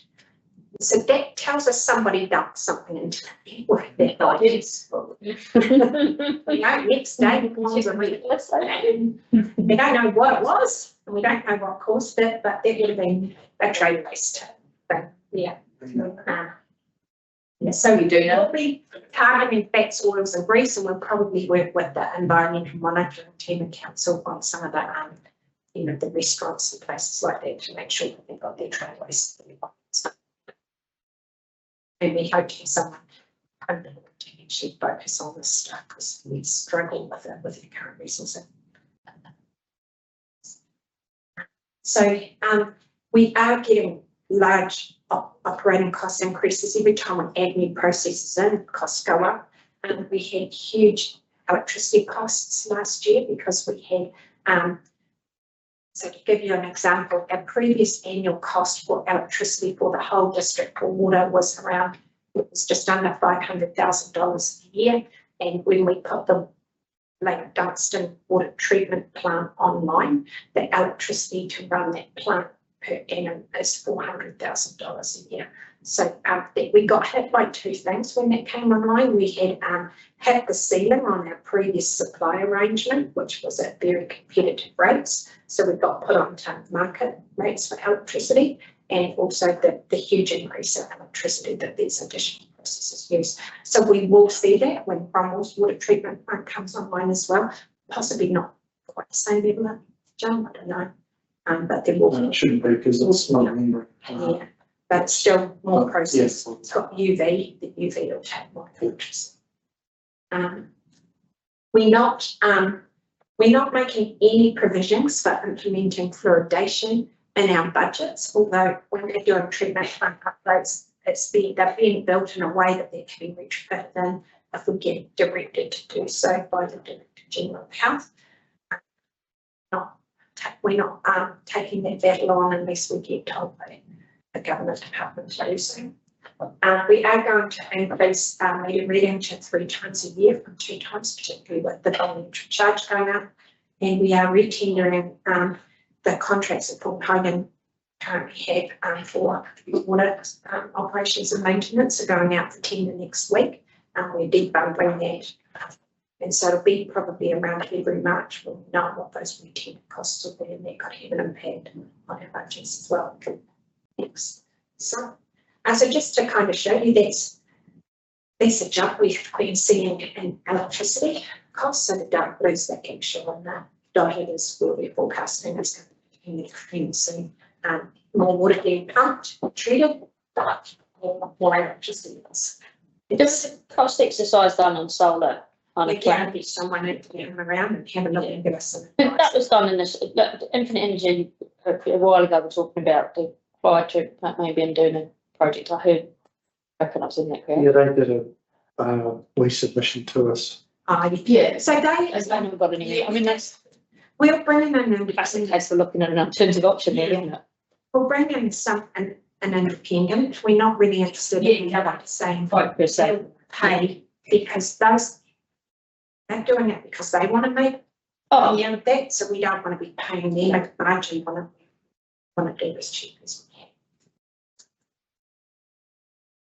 can. So likewise with wastewater, we've had the same sort of increase is not as bad as in water, because we don't have as many additional treatment processes coming in, but it's been going up. Look, sludge is the big thing, and the horrible thing topic that no one really likes to talk about. That's kind of all the solidy sort of stuff that comes through. And that sinks to the bottoms of your ponds, and over time it takes up capacity in the pond, and that affects the pond health and everything. So the ponds were desludged around 2017, and then they're going to need to be done again for the next 4 years. Is that comparative? Like, is that how often we would think they would need desludging? Is that higher or lower? Do you know what? They told me that we should be doing them about every 4 to 6 years. And I said, well, we haven't done them for the last 20 to 30 years. So I think 10 years would be often enough. Yeah, the guys at site care, they did the one at Roxburgh recently. They were saying about 7 should be. But, you know, you should survey them every 3 or 4 years. It's just Gives you a better picture, actually. But and so and we try and keep rates down, and this is a direct operational cost. So, we are trying to pull that out a bit. So I think I've actually, in these budgets, pushed them out to 10 years. But they haven't, like I said, they haven't actually been done ever. Like Rocks was probably never been done, Ranford and Maysby had never been done. I don't think Cromwell hadn't been done since it had been built on the definite.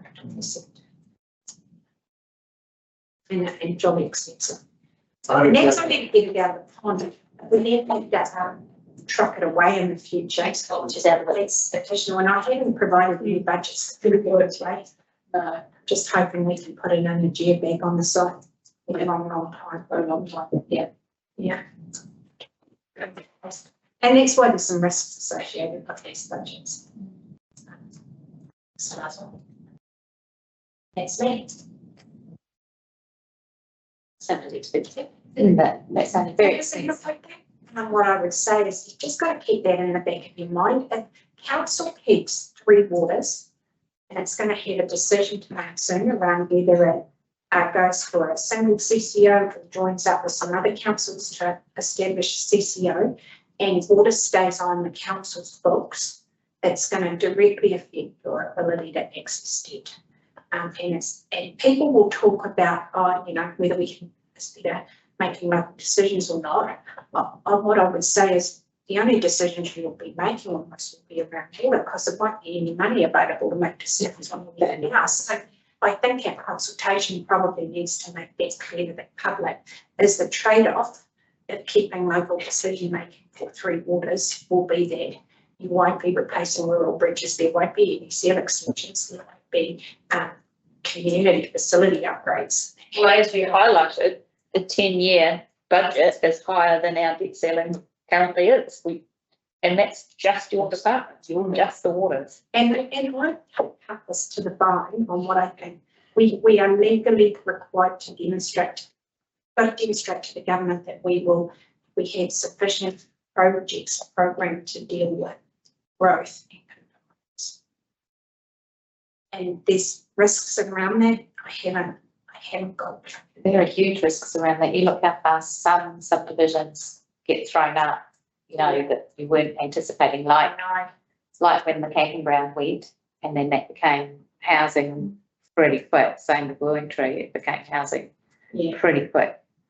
Well, yesterday come in and we've just put that project out for next year, and 60 million lots now need to be serviced. Pipeline that we pushed out in the office. And you don't forget about those subdivisions that they had lost a bit of houses set in the years. So I think there are 2 things I would say though, is developers are overly optimistic about how quickly they get their developments constructed and signed off, and how quickly all the houses get built. So not all the houses get built straight away. So if we have a pipe there, we can accommodate some connections. But when we don't have a pipe there at all, that's where the problems really come.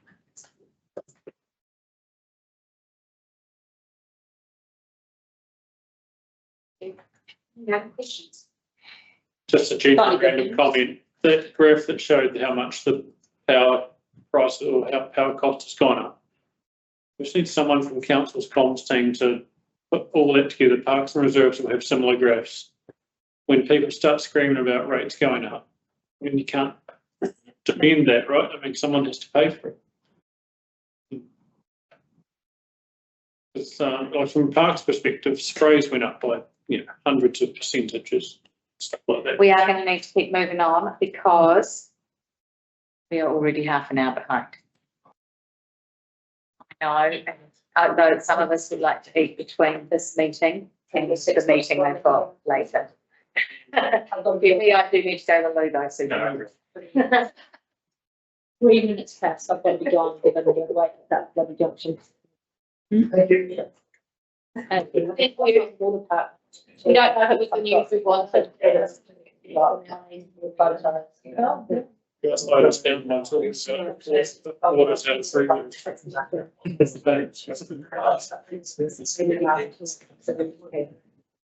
My question for you is about Wow. sand plate sealants. Yep. Making sure that, That's a, that was a private question about previous submissions that are short. we're trying to keep this and we'll come back to community to council, in the starting cycles. Then what we need at the beginning.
These people not stop. Yeah, and it's legitimate.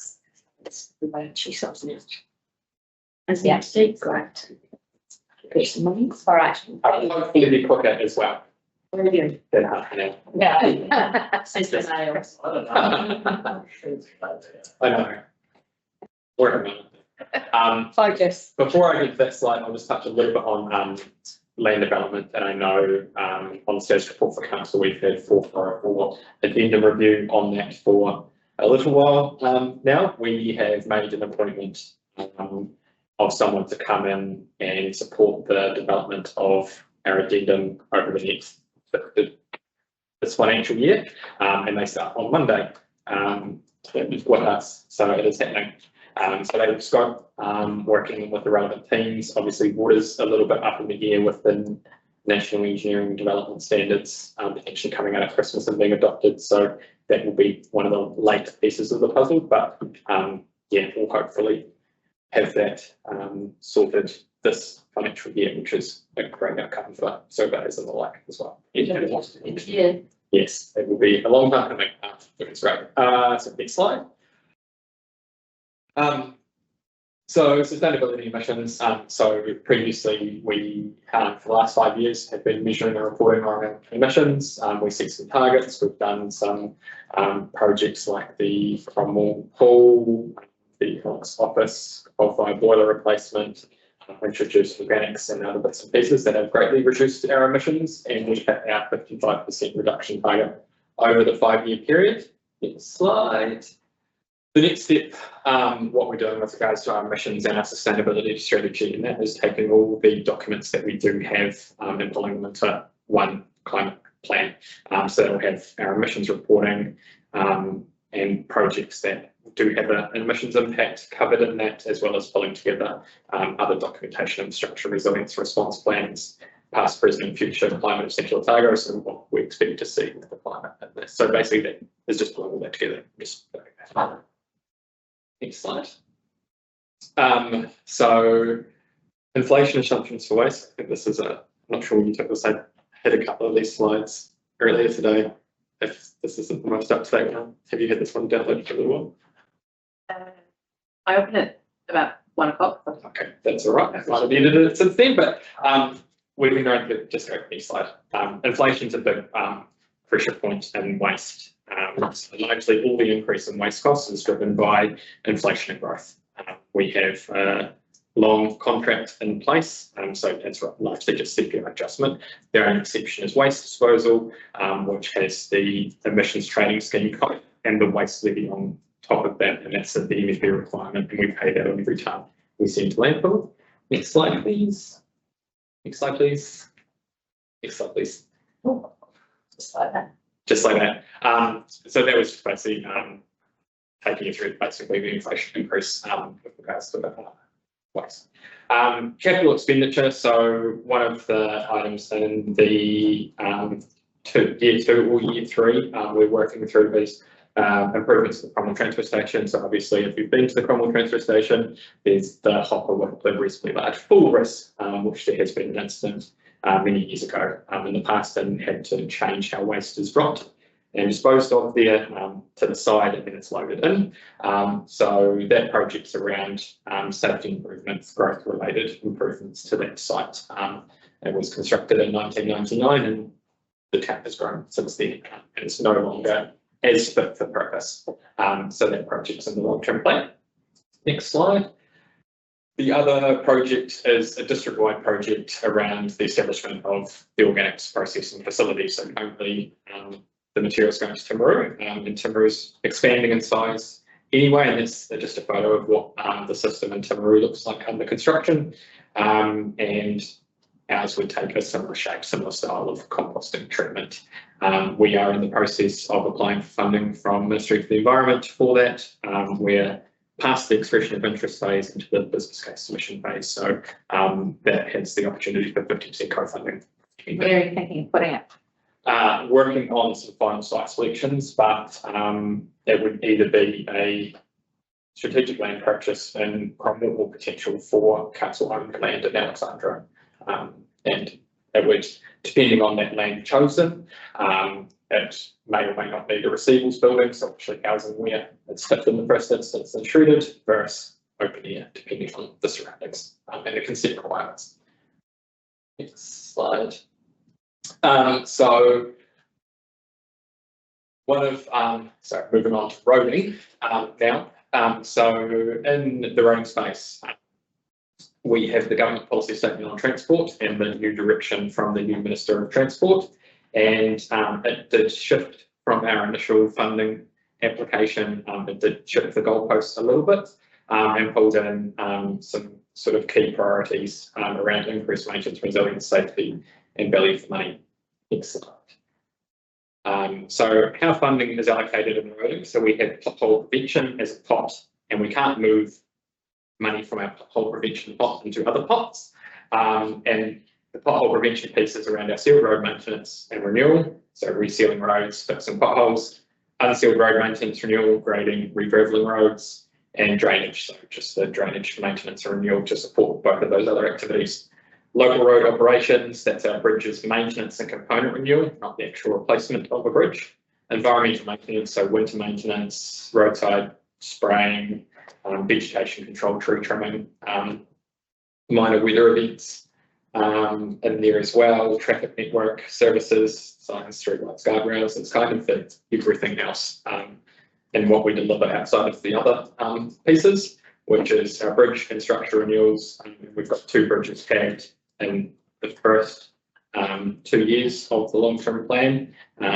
One of those is for replacement, one of those is for a lower level of service alternative in line with the bridge strategy. Walking and cycling, that's our footpath maintenance renewal, road safety promotion, and improvement projects. Next slide. So NZTA in August confirmed, September confirmed our funding allocations of what we asked for the 3-year period versus what we've got. Pothole prevention, we got 97% of what we asked for. Local road operations, we received 83% of what we asked for. Local road improvements, bridge construction renewal, so this is the replacement of bridges. We received 50% of what we asked for. And where it gets more challenging is walking and cycling. So footpath maintenance renewal, we received 34% of what we asked for. So our footpath program over the 3 years is 1.48 million from the work we've done to prepare that program. We have 500,000 to work with over 3 years. And I'll talk a little bit around what that means for level of service. Safety 59%, so with regards to road safety promotion, that 59% allows us to have a person for those 3 years part-time, and they will just have less budget to work with, but it could still allow us to have a road safety officer, and they will deliver programs in-house and develop the programs themselves, which is still a great outcome. And local road improvements, we asked for a significant amount there and received 500,000, and I'll talk a little bit what that 500,000 is for, but that's 4% of what we asked for in that space. And that's for the 3-year application. Next slide. The local road improvements must blur into pothole prevention somehow, right? No, so that would be anything that's, so it's not maintenance, it's not renewing an asset, it's a new asset. So Clyde Heritage Precinct, a new link road, a new roundabout, a new pedestrian cycle bridge at Clyde, a clip on at Alexandra for cyclists, those type of projects that are new, essentially. Yeah. So for the Cromwell Community Board, is us realigning Murray Terrace, is that a big fail there? It did not receive co-funding in this 3-year period, and I got the capital program, which shows that in the next 3-year period, we will go back to NCTA with some good direction from council and gathering and basically building that investment case for doing that. Yeah. So next slide. So walking and cycling. So working with council for the annual plan year, we have carried forward some of the budget from last year into this year to mitigate the impact on the footpath budget.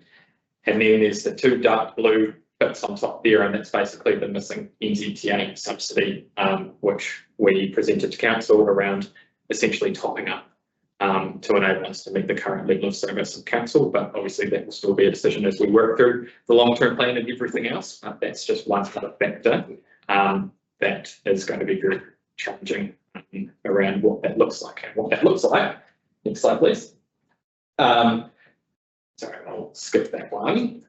So we model our footpath condition. We have a tool that measures the roughness. We also do inspections of a footpath, so looking and scoring footpaths based on cracking and deterioration.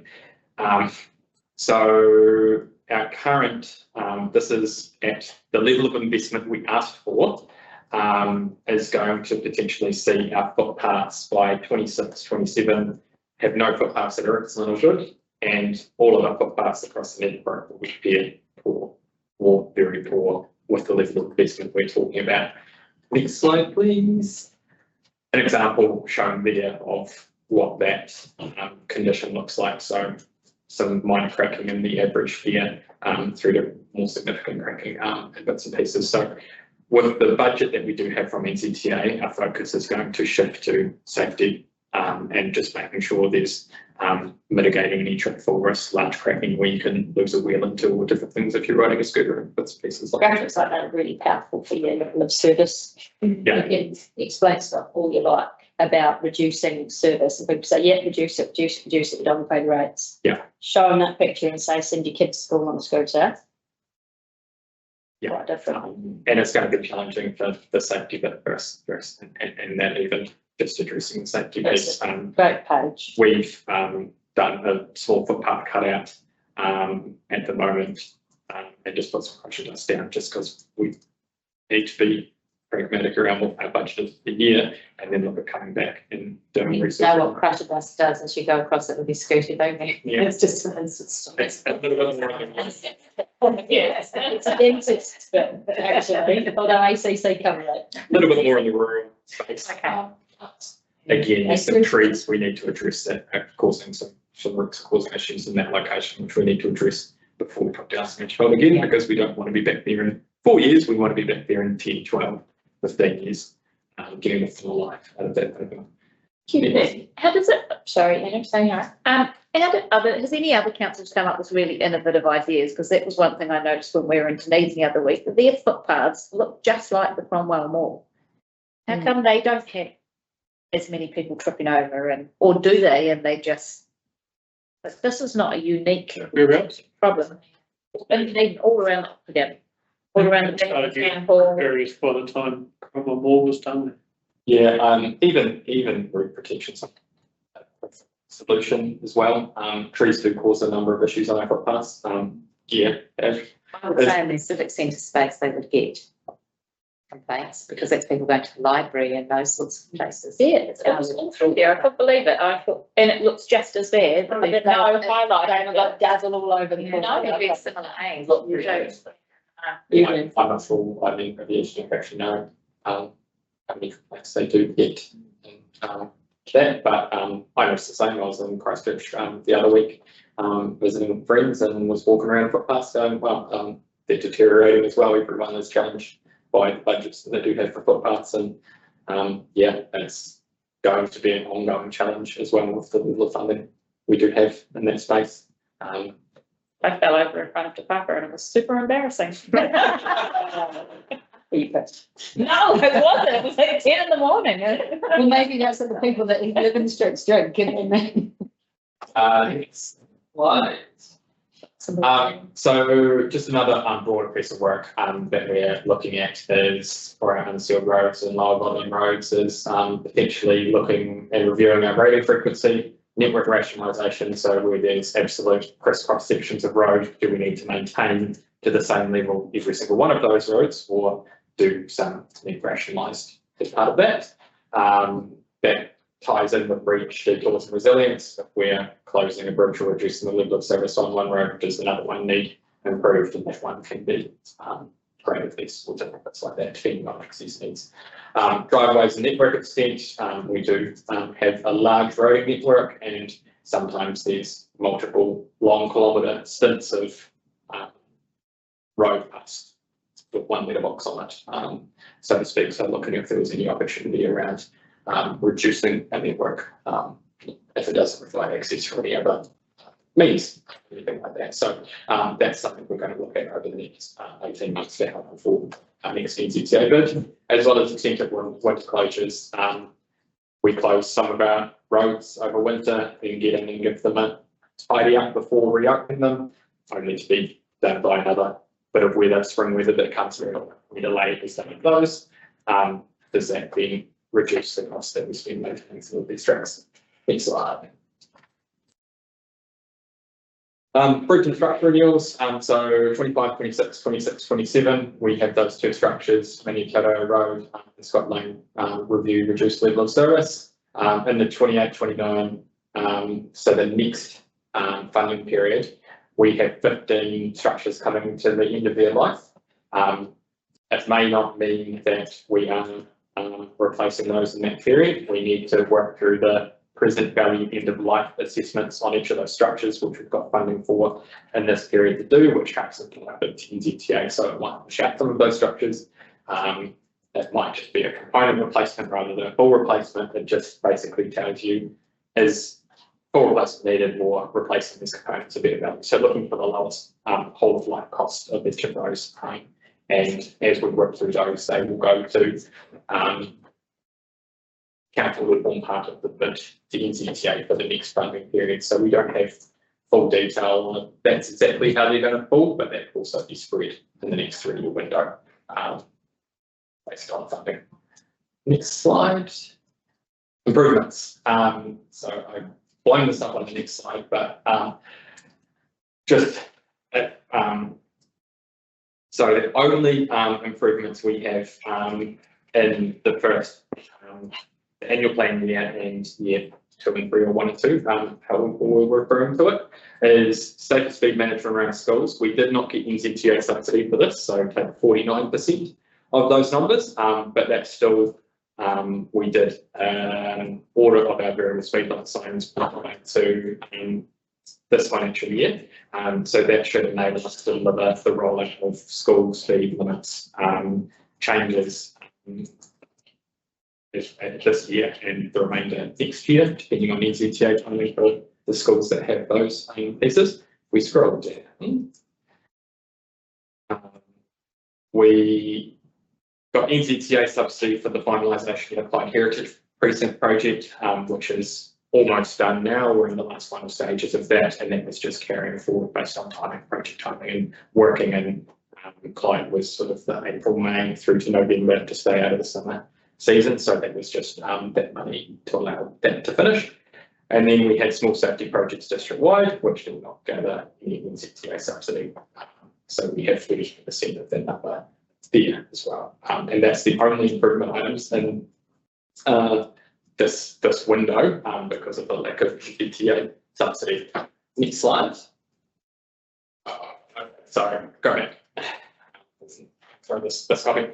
So for the next bit, the NZTA, we are looking at field extension for Sandflat Road, that relates directly to the Cromwell Ward. There's a field extension on Sandflat Road, which Wally mentioned just earlier. So we missed the subsidy this time around, so we'll continue gathering some information. Traffic counts of grading a short section of road and that to help inform that bid.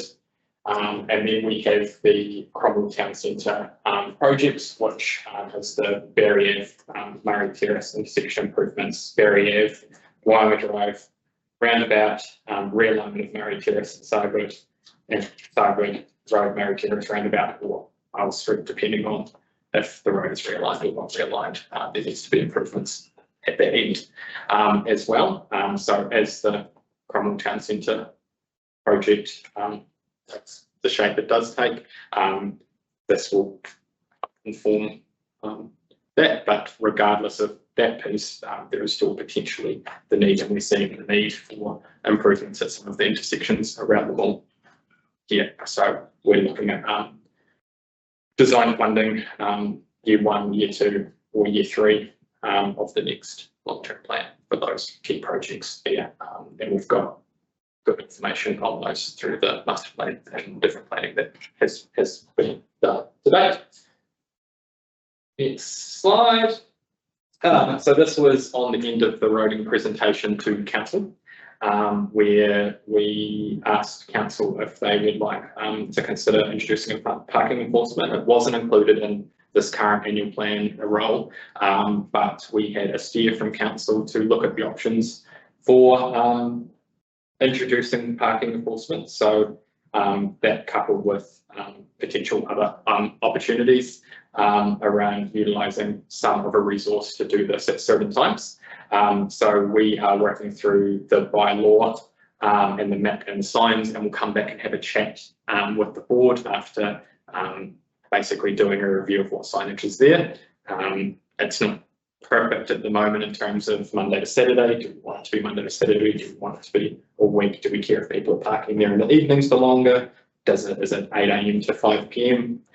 Those types of things. So we're working through basically what we think good looks like from a traffic point of view, and then we'll look at potentially engaging with businesses on that around that yourself, around what that looks like, as well as the community board for the Alexandra and Clyde areas that have current restrictions. That was all.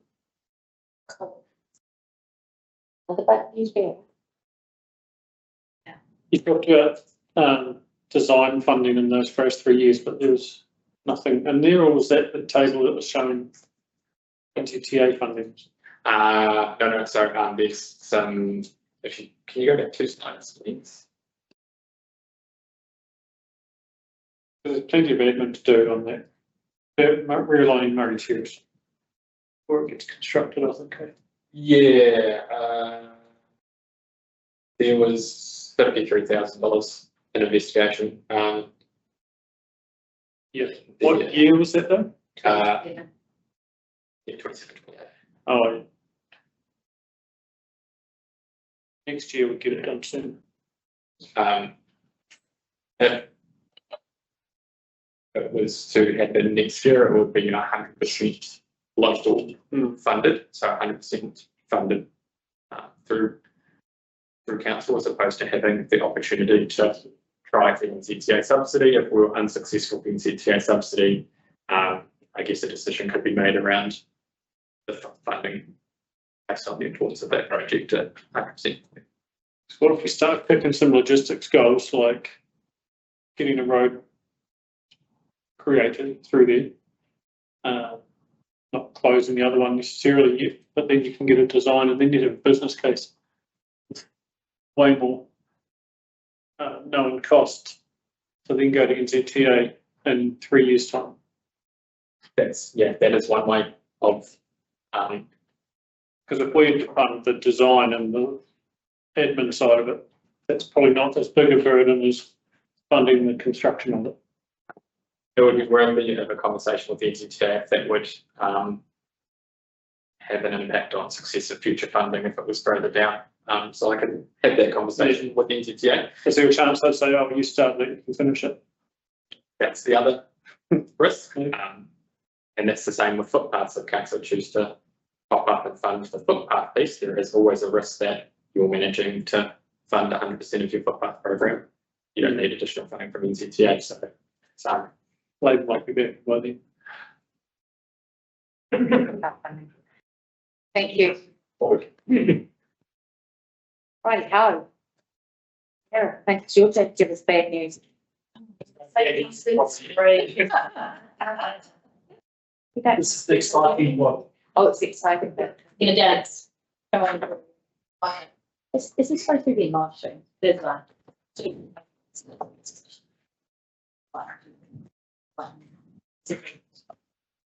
all the right. But yes, try.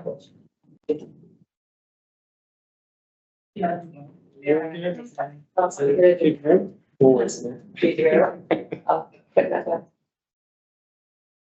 Audio. We're going to give you quick overviews of OpEx, CapEx. We've added this presentation to talk about level of service review terrace in the current museum building in the mall. And then, like I discussed about the day with the council, we've thrown that in as well. So it is on record. So pretty simple, and it's pretty basic stuff. So you can go to the first slide. Yeah. So this is our OpEx. We're going to go into detail a little bit. You can see we've got a few hikes up there, and that's because we've moved a whole lot of painting projects is now not CapEx anymore. It's moved to OpEx, so we've done a whole big shift. So we've got a few spikes going in there, and then we're doing quite a bit of asbestos management as well. So testing and making sure that we are compliant in all respects. Next slide, please.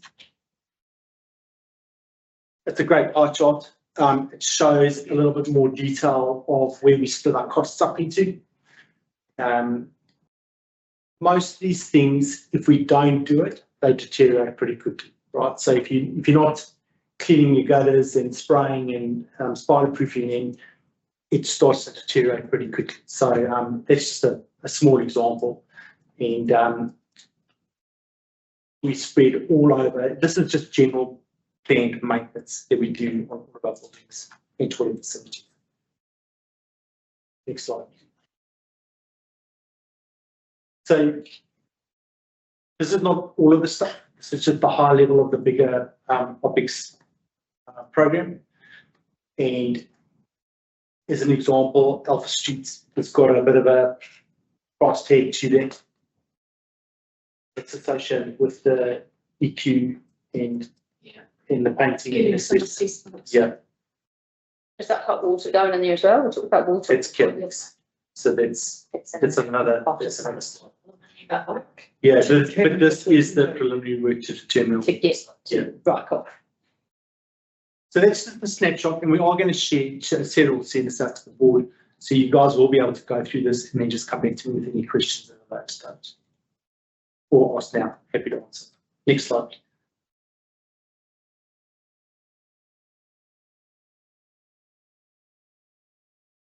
So CapEx, we've got a big spike there, and that's just because of tariffs.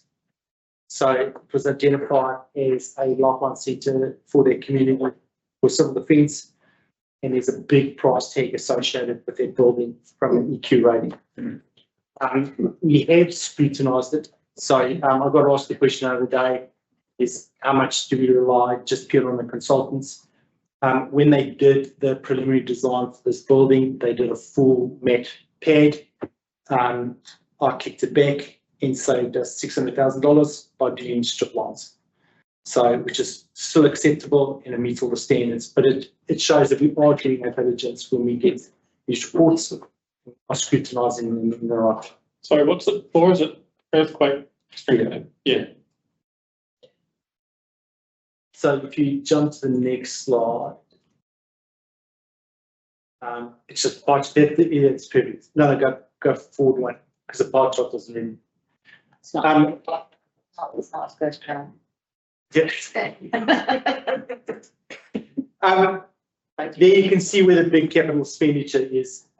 Terrace obviously being the big one, which is 980. And when you trigger a building consent, which the earthquake strengthening will do, that triggers fire and accessibility upgrades as well.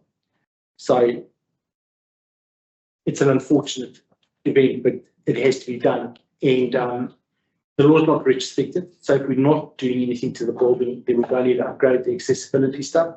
But if we are touching the building, and you have your whole fire system has to be all completely upgraded. Correct. And you have to do anything with asbestos. Correct. All of this. Yeah. Yeah. Yeah. Probably, I mean, it's a good thing to do anyway. Yeah, 100%. Well, The rest of the sorry, stuff. Wally, I missed your question. I think it's all a good thing to do. It's just Yeah. you pay. Yeah. Oh, absolutely. Oh, they're all great things to do, but they yes. So this is CapEx, and I noticed that there is nothing about $23,000 in there for the Anderson Park Pavilion, and of course we have had ongoing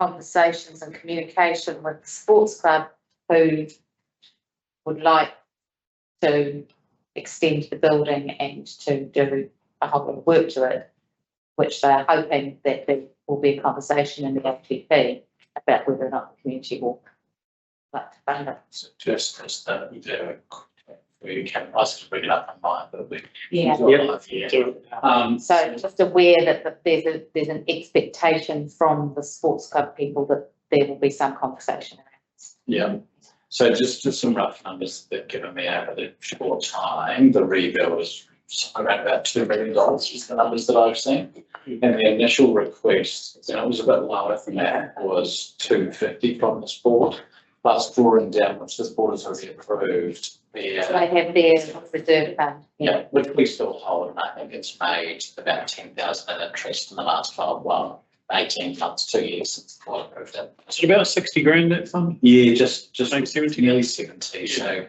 let's say yes, interest lately. And so from what I've seen in their current design, it's sitting at 2 million. I know they're going to get some updated costs, but the original request for the board was to consider 250, and that was probably a good 2 years ago, I think. I think they presented before I started this, so it must have been a good 2 years ago. So it's probably more of a conversation here at board if it was 2 million, even a guidance on, say, percentage, it was 2 million, would we want to fund 10% or that into the LTP? Some kind of guidance from the board would be helpful.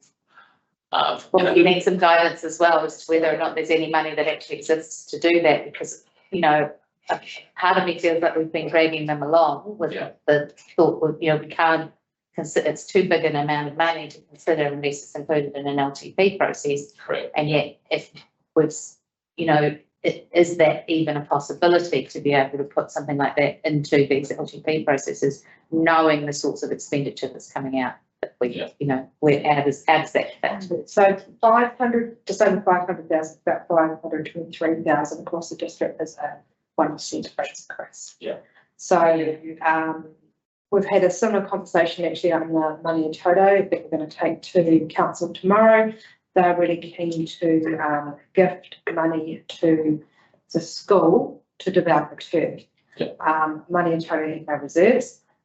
So there's options whether for them, either it's a community grant, so essentially we really increased the community grant, which is about $120 a ratepayer, And what, it's been on to the table tomorrow, what they want to ask council is there any appetite for some of that to be district funded? So this board could ask a similar question like today, David Harris tomorrow, whether or not there's any appetite for That's a little bit council. complicated because we don't own the building. We don't own, same with money total, it would be a grant. Yeah, So so it would would have to be a grant. It's be a grant of some description. We would essentially just give them the money, would finance to figure out how that looked, whether it's set as a, literally increasing the community board, bucket and allocating the amount off, and that falls completely on Cromwell residents, or whether there's appetite for council to consider this as part of. It was a second call. Because I mean, this is the thing that you've got a community expectation or a feeling that the board should be, that this is, this is the sports club, it's how many different sports, and this is the sort of thing that we should be giving money to. And yet, when you think about the realities of $250,000 for just the Cromwell community, that is a considerable amount of money. And there's also the feeling that we're being wasteful in our spending, and it's a really tricky one, I think. Yeah. Can I just say something? Wasn't there some concern around the board with regard to the design? Yep. Yeah. So would that not be something that we would need to actually, I don't know, iron out, or before sort of looking at any form of contribution, or how we could put that into the LTP? I mean, if the discussion is the design fit for purpose, then that would have to be, I would have thought, the very first question that we asked. I think that because it's not our building and it's their building to design and do what they wish with, though those concerns have been raised by the board in open meetings, that the sports club have not had an appetite to review or renew or re-look at their design. They're quite happy with what they've got, is what my understanding is. I think you may have drawn some of their pictures. But if we don't think it's actually fit for purpose, I mean, obviously, then surely it's up to us to sort of point out to them, perhaps they might be a little bit short-sighted, and if they're asking for a significant amount of money, it might actually be worthwhile them going back to the drawing board and having a wee look to see whether they can future-proof this building a little bit better than it is currently. I agree with where you're coming from, but then are we still stringing them along because we still might not have $250,000 to give them? What I think is that we could put it in the long-term plan. The long-term plan goes out for consultation. If Cromwell doesn't want to wear the cost, then Cromwell can tell us through the long-term plan consultation. I don't know if it really is. I mean, we can make decisions, and we should make decisions around this table, but for something like that, we could easily defer it to the sports club to run the comms on it, and we'll just give them the forum to fund it if the Cromwell community gets behind it. And then you're going to have people wanting us to knock that down and build a multi-use indoor sports facility in place of it, of that space, which we will not get across the line anyway. But it's not ours to promote as such, it's the sports club's idea to promote. If we put it forward as a 1% pay rise for the Cromwell, rate rise for the Cromwell ward. Because it would be, you said, $500,000 for the district. That's across the district, and I actually don't have. So for 250K would be 1% for Cromwell. Well, I don't have the number of rateable units in Cromwell, so I've just guessed, and it might be undercooked. So we know across the district we've got about 15,000 rateable units, taken off Cuba, money in Toto, that's got slightly more. Six, so it's between 5 and 6 at 5,000 rateable units, and Cromwell is $50 a head for a one-off grant at 250,000.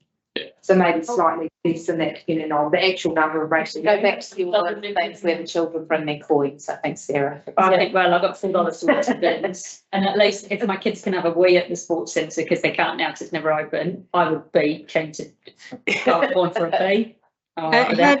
How do you think the council would look at that with regard to the fact that they've just signed off for you know, a 45 or $48.5 million haul. I think the council would probably, I like to think, look at the feedback that's coming from the board that says, Get some think the direction. design is necessarily fit Yeah. for purpose. Mm. I mean, it's one thing to go to the community and ask them to spend money, but another to ask them to spend money on something that even the board themselves are going, oh. Mm. Mm. Just as a matter of interest, the Omacard hub had to go through council or board and council to get the design approved. And that was getting a whole lot of money as well. So I think it's within your rights as a board to say, hey, we want to see the design. We want to have a contribution. If you're expecting money from us or consider it. And this sits on our land, so. It's also, we have a responsibility to the people that use Anderson Park as a whole, not just that building. Correct. Yeah. The designation of that building is that it services our fields. 100%. And it's got to serve what we want it to do appropriately. It's got to be in the right place, it's got to be the right site, all the rest of those things. We do get some jurisdiction over that, or we should. We shouldn't be afraid to be involved in that without worrying about stepping on people's toes. Because if we go and build something in there that's a monstrosity and say, oh, well, it's their building to do it, and we don't contribute, and they go and build something not fit for purpose, that's going to be there for 50 years. Yeah, it's a very one. And the It other, is a chewy one, but it is one that we need to think about how that is communicated back to them in this first instance, and also if an expectation has been made that this will be included for consultation in this next long-term plan, how do we facilitate that? And unfortunately, I'm not on our side, so I will be asking probably another workshop with council, but by the 18th of December, I need to firm up the consultation items plus the options with our councillors, because essentially audit require pretty much the design consultation document as we're thinking it will be by the 10th of January. Council will have another look at it before it formally goes to audit in February, but we shouldn't be adding a whole new consultation item in January. That audit and council haven't seen. So we would need, I don't know, Gareth and David capacity to go away and have the conversation with the sports clubs to bring back to this board pretty quickly. the conversations that I've had, and you've had some as well, while I say, you know, so correct me if I'm wrong on any of this here, is that they are fairly set in what that design is. You know, I think they have to go away and look at their costs again, because that design was done the best part of at least 2 years ago. I did at the moment in that job. So, yeah, so I think at the time it was about 1.9 million, and across all of other projects, the last 2 or 3 years have gone up about 30%. So, you know, that was probably more of a 2.5 million number, I imagine, for, you know, just comparing. So they may be in a position that because we're wanting them to reconsider their design, to think about what the actual total cost is. And if we are going to put this in a meaningful way for the community to have their say on, because $50 increase per rate of the unit is significant. On top of what we charge, on top of everything else. And also, you know, there's some funding in here for the development of race course as well, for the sports facility. So there is a wee bit coming down the line, and I appreciate, you know, that building is showing its age and things, but I think the conversations that we've had as consideration for the LTP, not that it would be included in the document. So I guess, I don't know what your conversations have been. Have they been included within the community consultation? Because I guess they would have to go through to council with everything else that's going on to be included before it went out. It just seems to be a really, I mean, I know they're only, you know, they present as representing a large proportion of our community because of the number of sports clubs that they represent. But it's a very small number of people who we've actually had contact with and conversation with. And it is that notion that this is something that we should be funding, not something that we may fund if we're able to, or if the community wants it. So there's some expectation of to communicate to them that actually we're not in a position to do that at this point. Yeah, and I suppose the other thing was from, I don't know, I said earlier in this meeting, from a rating perspective, depending on how much other funding they've got, you know, how ready are they to go? Because if they're not ready in the next 2 years, we should be, if the board was of the mind to go and give a grant, we need It's to almost that do they're some more expecting, hoping for ours first to see them getting the next things done. In I which think case, it's the other way around. I think that the likes of Central Lakes Trust would give them money, but the way it was explained to me, Central Lakes Trust need to see money from the community board to see that buy-in as basically as the landowner. Yeah. As like, because it's a lease on council land essentially. Yeah. So the way it was explained to me, the other funders needed to see some input financially from council. well, they could see the application for the reserve grant, which they've already got sitting there, going to them. That's something that we don't even, that, you know, that's a given because that's for improvements to their building. It's one thing I have said and reiterated as well to the club is that come along to the public forum and stay in front of us to keep current, basically, but haven't seen them in the last year. No, and there's been some significant things happen with people who are the driving force behind it. So. Yes. Listen to the thing. I don't think we're ready to take this to council tomorrow. No, I don't think so either, but I needed to have it. So. Yeah. So if we go away and do some more work and maybe just round off the conversations and see where they're at and bring it to your December meeting. We'll get here for the public forum on the 9th of December. Yeah. Yeah, Rebecca has worked with them as well. Yeah. So maybe we said she'll set that up. There's been a few people as well, and I think as well, they just wanted the clarity, are we, is the community bill in for more or not? Because that's my understanding, and then they can make their own decisions on where they want to head, to your point. And they have got, 70,000 from. But some courageous conversations need to be had around that. It's not whether we're in or not with money, that's whether we're endorsing what is being planned for as well, because that steers the. Because there's a free ride, and maybe you need to back up forward, like we might be if you chose to go that way, if you go that way, no.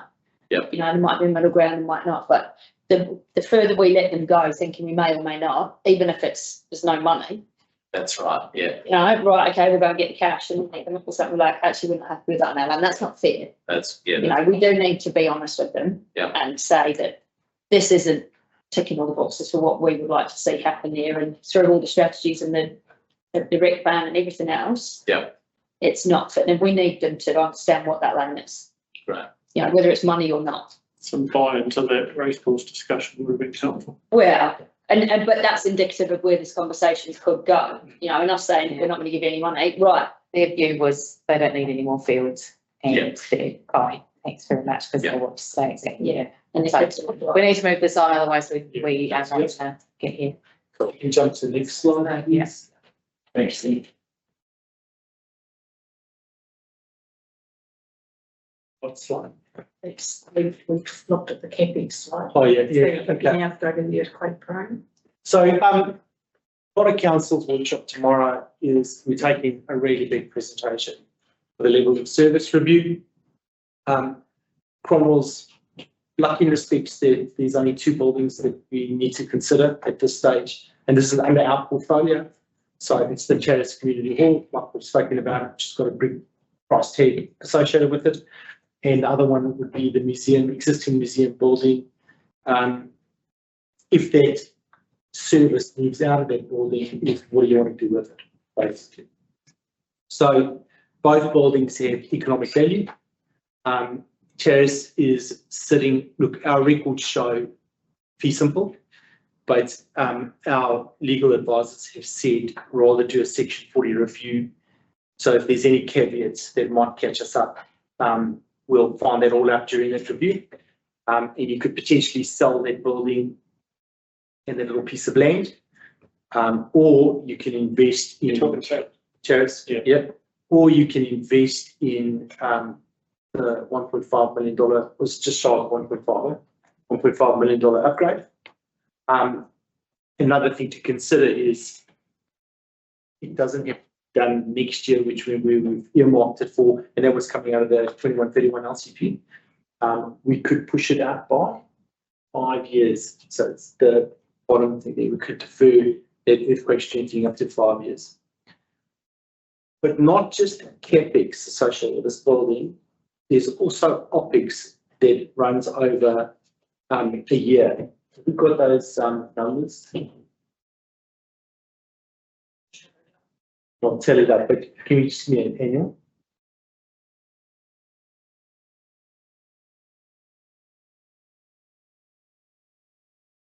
So while Janice is pulling out that number, and actually, I might just talk about it as a fictitious figure. So if it, let's say it was $50,000 a year, over a 10-year period, that's $500,000 that we're doing an OPEX, and that's directly impacting rates. So when we're considering this building, it's not just the capital spend, it's the ongoing maintenance costs that are associated with that building. And we can't just lease the building out to a group, because we're still liable for the earthquake strengthening. So I wouldn't imagine that any group would say, oh, we'll take this building as a lease and then have to spend $1.5 million, you know, doing an upgrade. So these are all the things that you need to consider. And the level of service review is going to go through council tomorrow. And then this is the meeting with the board. We'd love it if you guys can give us some feedback. And then in December, we're going to have another meeting with council. So what is the board's feedback and indicative direction which way to move? So you're talking about selling the terrace hall? I'm talking about that's a potential option. Yeah. You want feedback on that? Yep. Want feedback on selling it? Do you want to retain it? Do you want to defer it? Thought about Scheduling? But these are everything. So if you sell it, where does that leave the terrace community in terms of emergency centres? So in Roxburgh, we had the conversation with their community, and we moved the emergency facility through to the school, and they were quite happy to have that facility there. So I'm saying there's all Is the school a big enough space? Just Don't thinking know. about the size of the If school, you there guys- would be way smaller. Yeah. Yeah, If you guys give us direction, we'll go and ask those questions. yeah. And Well, come back to- it's a sole charge school, it's pretty small, whereas Roxburgh is an area school, so you've got secondary school facilities. There won't even be a commercial kitchen at Terrace School. Okay. There's a whole lot of services you won't have in a very small primary school that you have in an area school, which you've got secondary students there as well. Okay. So that's fine. Yeah, I think, yeah, it won't have a gymnasium, it won't have any sort of hall space. But is it also Because they settle in one of their two classrooms, because there's they enough. do, yeah. What have they got? Because their community plan doesn't necessarily use a hall per se, they're quite self-sufficient. It's much more, Yeah. I was in those development meetings when they were going through developing that plan with Jackie, and it's very much more a self-sustaining community with a top. Still, though, if there is major earthquake or something like that happens, I mean, obviously this hall as it stands is not going to do it, because it's going to. It's going to have fallen down first. Yes, but And this be yeah, straight. I mean, and the school might be big enough for the number of the community that would need to go there, but you know, the community's bigger than it looks from the road, isn't it? Yeah. The big- And I think that's probably part of your conversation around that is you may not need somewhere for everybody to go, because in an earthquake, everybody might go to Bob and Jean's house or something like that. And actually, they just need a facility where they can go and get their box where they're picking up their radios, and then they're using James's woolshed or, you know. Or the fire station, because Yeah, that was the properties are up here to be different. At the fire stations where the Starlink's set up, and it's the fireys up there that man that, so there might be, somewhere else. yeah, like fire stations next to them, isn't it? It's not like you go somewhere. But that's probably the biggest conversation about if you sell it, where's the facility for that to go in, and who would buy it? Do you sell it for $1 to a community group instead of spending $1 million? Is that like a period? Potentially, yeah. Yeah. Yes. And then we end up sports from and terrace is quite tricky. Yeah, We don't really. It's okay. We also have Top options. planes coming in. You know, to whenever. So I just thought I'd, James has pulled out some numbers for us. So out of their revenue, the rates portion of their revenue over a 9-year period is just shy of $800,000. The expenses are about $650,000.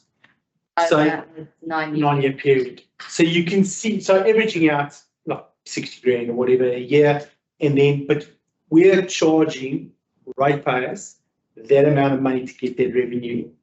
So you're not just, So how much are you charging? Can you say that again? so just shy of $800,000 over a 9-year period. So how much we're charging the ratepayers? Correct. Yeah.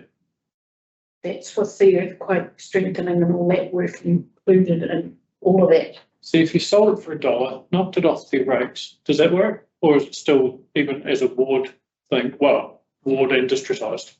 We can't really knock it off their rates, can we? You can if you're not contributing towards it. So effectively, if you sold it for $1 and you said earthquake strengthening is your problem, They could almost afford that after 10 years with a bit of fundraising. Because they're falling down. so I just want to say as well, when we talk about earthquake, you get two different types of earthquakes. You get ones that run horizontal, the ones that run vertical on the waves. Correct. If you go up and down with terrace, it'll stand. It's the size of shaking that it's going to go. So it also depends on what type of earthquake you're going to have. So 10 years. No, No. Can you choose? I mean, that's going to compounds. Yeah, that's basically why they say you're in a medium zone, even though the big one is predicted to go off, they still class as a medium risk because we just don't know what we're going to get. I don't know, it's a lot of money. But I mean, whoever owns it has to do it. Yeah? Yep. Must be done. Yep. But to be used as a community centre, I mean. Well, remember, lifeline buildings have to have a minimum of 67% MBS. The government standard is 34. So you could do it for less of amount if you weren't making it into a. But that would defeat the purpose. So we because just now that's- sort of designating it as. If you designate it as a to use, it's got to be at that Correct. tier. And if you're not designating To it, not kill somebody. we're that's talking in about, we're talking about Bob's house being the you know, the kind of gathering The point. defence centre. So Yeah, if it's not a so civil probably defence centre, it only has to be 34%. If it is a civil defence centre, it's got to be 60. And that's all that does is preserve life if it Yeah. happens while people are in there, but then it's condemned after that. So Yeah. you're doing it to not smash people. Well, yeah, ideally. I'm sorry, someone just had to say this, the terminal. $500,000, so that's what it is. And terraces. So in association with the terrace hall costs is, we've been cut off by the water supply, on the scheme. We've got a 40,000 litre concrete tank, which is in excellent condition, which is underneath the building. And we've put in all the associated UV filters, and it cost us about $500 to drop 13,000 litres of water in there, which we can do. I mean, we're not anticipating using that amount in a year. So, so they are running on water and it's filtered water, you can drink it. But if you're going to retain the school, you probably want to be thinking about long term and dropping the ball down. So we put an indicative figure, $50,000, because number one, we don't know how far away the ball will be located from the building. We don't know any of the parameters. So that's sort of a thumbs up. And we've got a bit of a guidance from a couple of companies. But should we decide to retain the building, then we would also like a direction steer of going next door and getting some proper quotes for the ball, and then we'll allocate that to be done there as well, as part of the expenditure.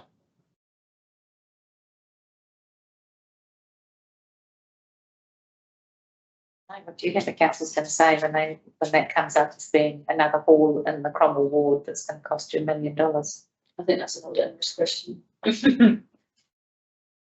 It really is. This is going to be the difficult thing. It's risky Because every community wants to have something that they feel their community should have. And every hall that has been built in this area, for the most part, was built when people couldn't travel a significant distance. You've also got, you know, like when they've asked us to come and meet with them in their community, they've chosen somewhere that isn't In a their hall. cafe, you don't go to the hall. If you go to the hall, it's out on its own. Yeah. You know, they've invited us to the canyon to go and talk to them.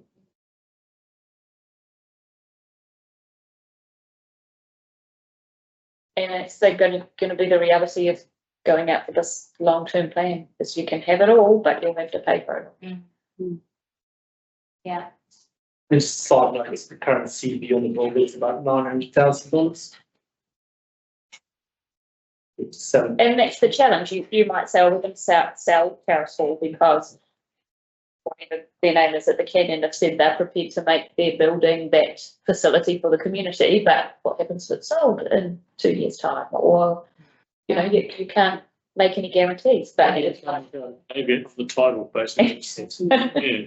Yeah, but I suppose that investigation of what is actually at, what space is actually at the school and what numbers you may see heading to that space is worth conversation. It could be. and the something I find that in civil defence emergencies frequently is that the designated location has about 10 people, and then the one that the community has stood up themselves in the location that suits them has 200 people. And that happened in Nelson. Yep. But Probably having this afternoon recently too. We haven't given you a very good steer because we've explained stuff. It's 50. So that's the back part of the property, that's the front. Yeah, that's different. So we own both. Yeah. As a side note. Do you want to talk to this one? Just, sorry, I'll just add it, just so we all know, it's a 3 hectare block of land. yes, the building itself isn't.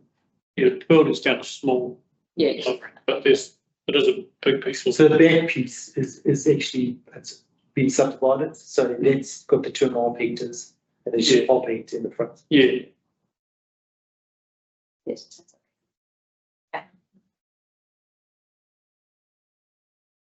So the Alpha Street Pavilion, we talked to the board last time around the annual plan about, as you said before, getting the water line and things to the building. But before we do that, because we are quite suspicious of the age of the building, it's a concrete block, that we'll need to get a detailed earthquake assessment sought. And we may have to do some earthquake strengthening work there before we look at doing any substantial alterations. But it also all depends upon those clubs, sports clubs working together, because that was one of the issues last time, that the senior and the junior Suffolk club are not working together. So I think when we talked to the board last time, that was you wanted to see that happening, some cooperation between the two clubs. Which I think they've made a bit of progress, but we're not there yet. Jump to the next slide, please, Sarah. Just throw it away. Yeah, throw it away. See that was the saying before. What's happening? in the context. It's a whole different matter. So that's the problem, is the sports clubs need to be talking to each other. Yeah. From junior to seniors. Junior and senior football. Because the immediate issue with, well, I guess the immediate use or need for the Alpha Street Pavilion would be changing room facilities, right? Rather than any other function. Presumably? Yeah. Is that right? Yeah, that's what I wanted to do there, for it to change it, because it's so far from anywhere, it's changing. So I think it's a great idea. It's a shame it's a block building that we had to have you strengthened, because if you had the frame, it would be easy, right? Yeah. But also the shower facilities, when I went in there and look at it, it's an old design and it was makeshift. It has to be redone, which is why it's got such a high price tag. But you've done the cost assessment on. It's not worth knocking it down and chucking in the goes it like, I think No. if you've done that before, you've done that cost exercise. Yeah, I think to assess the building and get a status is cheaper than, knocking down and starting again, and especially It's like the super portable fancy changing room toilet block, something like that. Like, what does something like that cost to hire for a season? You're only talking about a 12-week season. It is. It's a single term. It's a 12 weeks a year. Like, you can get those. protocols. Yeah, pretty just changing room and a toilet block and a blue shoes block, shower block, a campground. Yeah. Have we ever actually looked at that? Because the building's crap. It's horrible. They're dark, they're dank, they're like, it's lipstick on a pig to decorate it enough.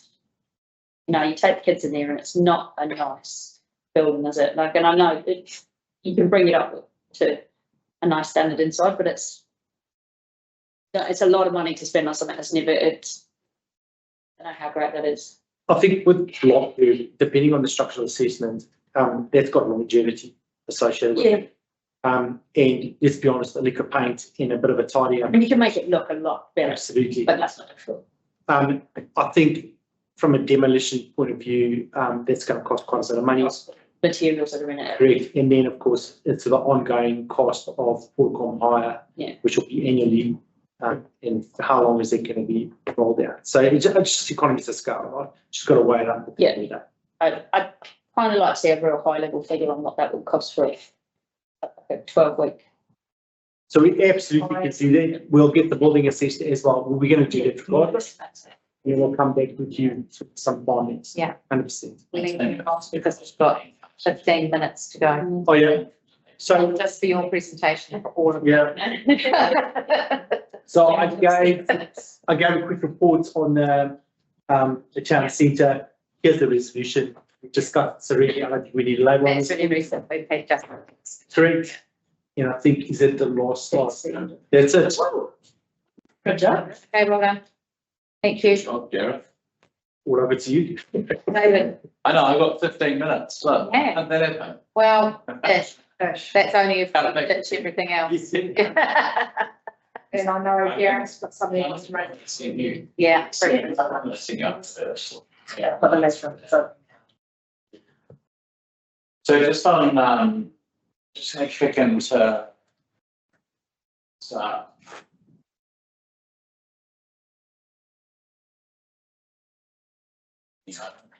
I'll start with the first slide. Can't show your slide. We know, just a few stats, and we know that this community is growing at a pretty good rate of knots. The Benji Patterson presentation we had at council a little while ago showed that we're growing at about 12% between 2018 and 2023. And you're going to see those numbers reflected through all of our community facilities that are within our group. So is that working, Sarah? Yeah, just the one you sent me just now not working. Has that changed from the original one? It's just Original one and the slide. stats in there around the library numbers. I wanted to show the board. So essentially just the library growth here. We carry door counter numbers.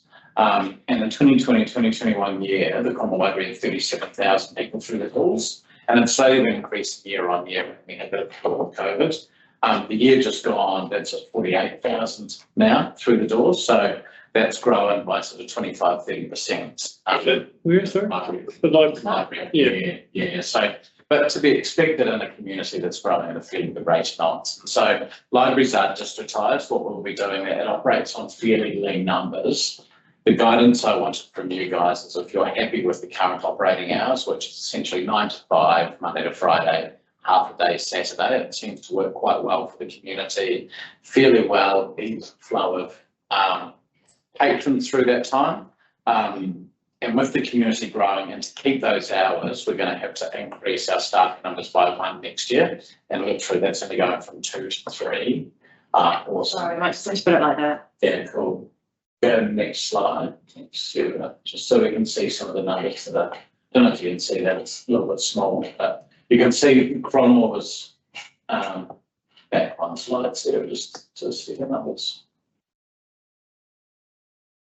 Cronmore is growing faster than our other districts. With that 47B, this year will be over 50,000 people through that door of that little library. And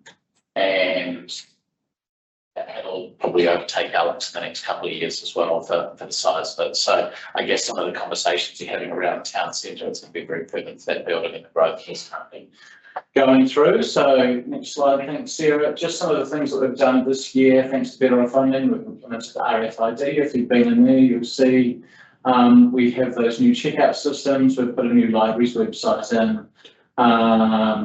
Alexandra is about to move into the next 3 weeks. Refurbished library again, thanks to better off funding. And just some of the challenges that we've seen in the community, obviously increased diversity across all of our communities.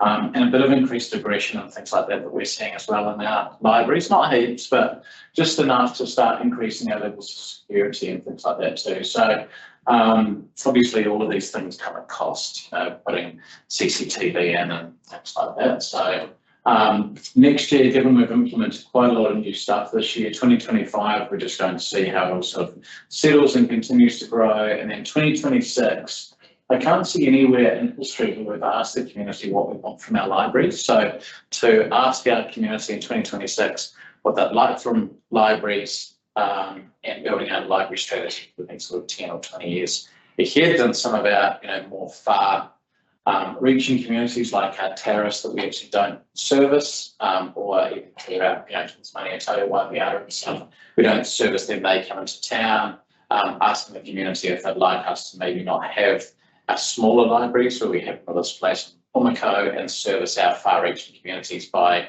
a van or a bus or something of that effect. So that'll be part of, I guess, 2026, and we've got money in there for our strategies. Next. Did go to the most amazing library in Helsinki. It is. Oh, yeah. Fabulous. Did you get the plans? The thing is, it's just It's unbelievable. to give the opportunity to go to one in Hornby in Christchurch. It's a swimming pool and library, shared servicing. Yeah, cool. They've done an amazing job. That was nice, Got though. music studio, Through the library centre. Yeah. singing machines. Libraries are stepping up. It's got They very, sewing machines. Not just and- books anymore, right? It's amazing, yeah. It's Yeah. just incredible. Yeah, it's pretty epic. So, and we're seeing that come through just our libraries. People ask for different things, 3D printers, all that kind of stuff. So it is. Thanks It is for those. People don't necessarily own those anymore. yeah. Sometimes want to go and have a pair of trousers. you Yeah. know? Yeah. Well, to the other extreme as well, like a lot of power companies aren't doing sent invoices anymore. They're only emailing. So our team working with the elderly to set up email addresses for them so they can receive their power accounts and stuff like that. So, it really is, I guess, the service that's being provided. It's one of the last free services in a community where people can stop and ask for help, and obviously no judgment. So, yeah, we'll be increasing, obviously it's going to be approved through council, but increasing our staffing numbers by one, and libraries run very lean, they'll run on 3 FTE, having 50 to 60,000 people coming through the door a year, which is pretty amazing. And again, aquatics, so just the top graph there is the growth of our aquatics across Alexandra and Cromwell, and the bottom figure there is the Cromwell admissions, and so that's all admissions through the door. So you can see that that's kind of growing in line with the growth of the community at 60,000. It'll probably be at 65,000 through the door this year. And just from other numbers for Those make $7.50 per second. well, yes, well.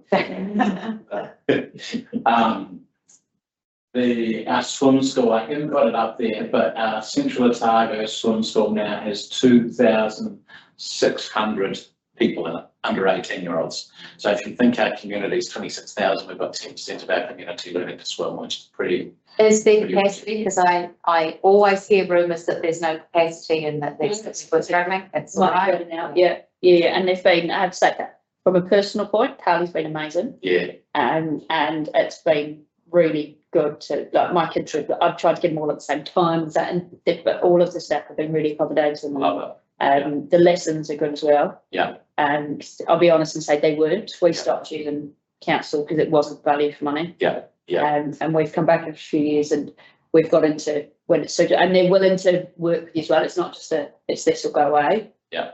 They've been really great. So I think That's awesome. It's awesome to do that. And we do have a pretty epic team of swim teachers now as well. We've brought a couple in from overseas, and obviously Carly leads a bloody good team. And then we're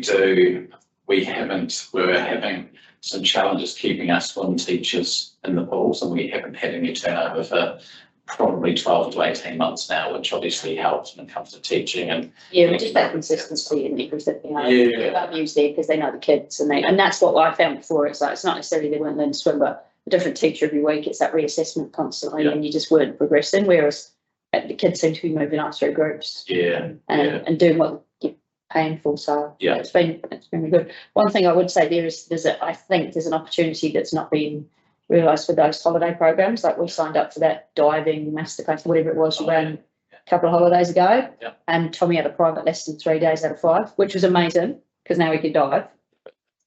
But that's a very expensive one-on-one half an hour. And it was a really good, valuable product, but I think it was comms just wasn't out there. I think I saw it on one of our internal emails and got a couple of his mates in, and that was as many people as they had there. So more of those kind of Awesome. extra products when you've got the time. Yeah. And look at school lunchtime lessons. Yeah. So that capacity. Don't. Do the half hour in the middle. Don't. Hang on. Don't listen to her. Don't listen to her. You know? As a person who runs a school, it's a pain. That's what the white thing was. The morning lessons.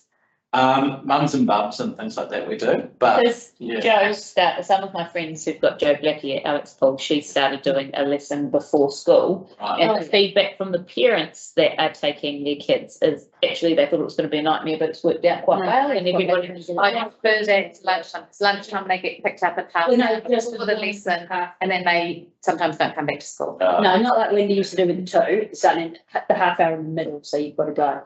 Still be tight, but. Keep your school opinion, this is community. It's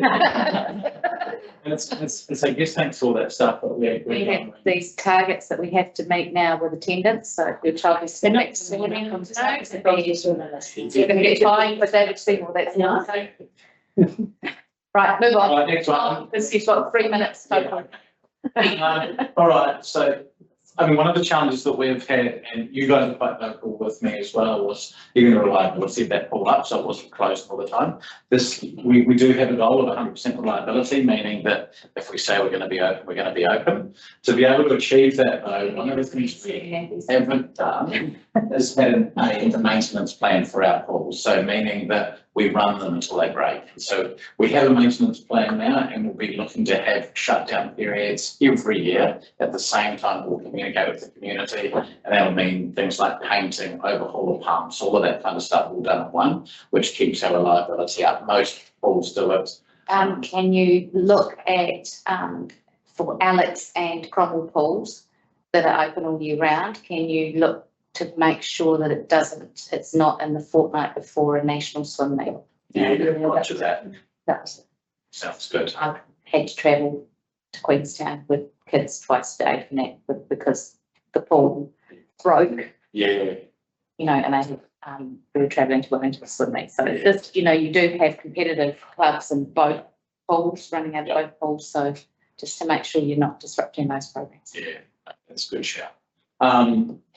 It's probably, increasing admissions. So both of our pools, Cromwell revenues from people through the door about 430,000 a year now, which is pretty damn good for a pool. So it's it's 1/3 offset by people through the door, 2/3 offset by rates now. So it's starting to go a bit true thing. Yeah. And if I could just add financially, this pool, Cromwell pool is in a bit of deficit. It's CapEx deficit, not OpEx, which is a good thing. So I was talking to Paul and Donna about this, and there is a way that we can address this without having too much of a burden on the ratepayer, because I was a little bit worried about the collective 3 million that we owe in pools. They've assured me that we can actually fix that for Cromwell, and it's not going to be a dramatic rate. Essentially, it's the debt on the heating system. Yeah. $100 million. It's But There's a lot of. it's still the shame. Yeah. Not And bad. it is wood. Yeah, that's turning it. And then, if we flick into, we just go into the Parks and Rec. Back into your presentation there. Customer services, this is just talking about, we're trying to increase our technology rather than increasing our people and increasing our experience through better technology rather than having lots of people on the phones. And just by the by, 57% of all calls that come in are solved at the front desk. 13% go into a service request and then go out to a supplier, and 30% get transferred within council. So we have a goal of moving it from 57 to 60% over the next 2 years, and a longer term goal of 80%. So anything that comes in from the front desk. What percentage leads to active complaints and people shouting? Minimal. No, I probably get one a week. It keeps me on my toes, keeps me honest. Can we go back to the other slide now, Sarah? And we'll just go through the parks and reserves. And probably a key thing that we just picked up was the cemetery is So we did have some cemetery budget in there, which I think you guys would be quite keen to pull forward as well to, we're just working through a plan for the Cromwell Cemetery with the Friends of Cromwell. So we're Have you got their list? meeting with them on the 19th next week. Yes, we have. So you can run through this then. Perfect. Woohoo. As quick as you can, Gordy. You've got 2 minutes, so these are just all of the pressures, I guess, that are on. We've heard from Julie as the cost of putting out greenways is going to go up, and that's just going to be. I think the steer hasn't changed from the community board. We like our greenways, Yep. but I guess as Like shaggy and long at the moment too. yeah.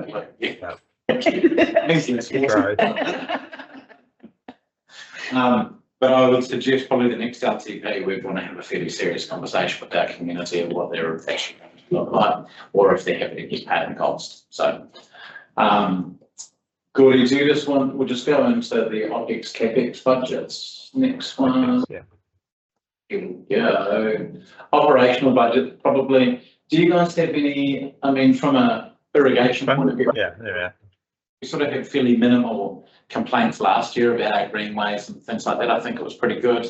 I think the sense I've got from the community board is just keep going as is. I mean, we'll have cost increases, you know, things like Roundup at twice the price.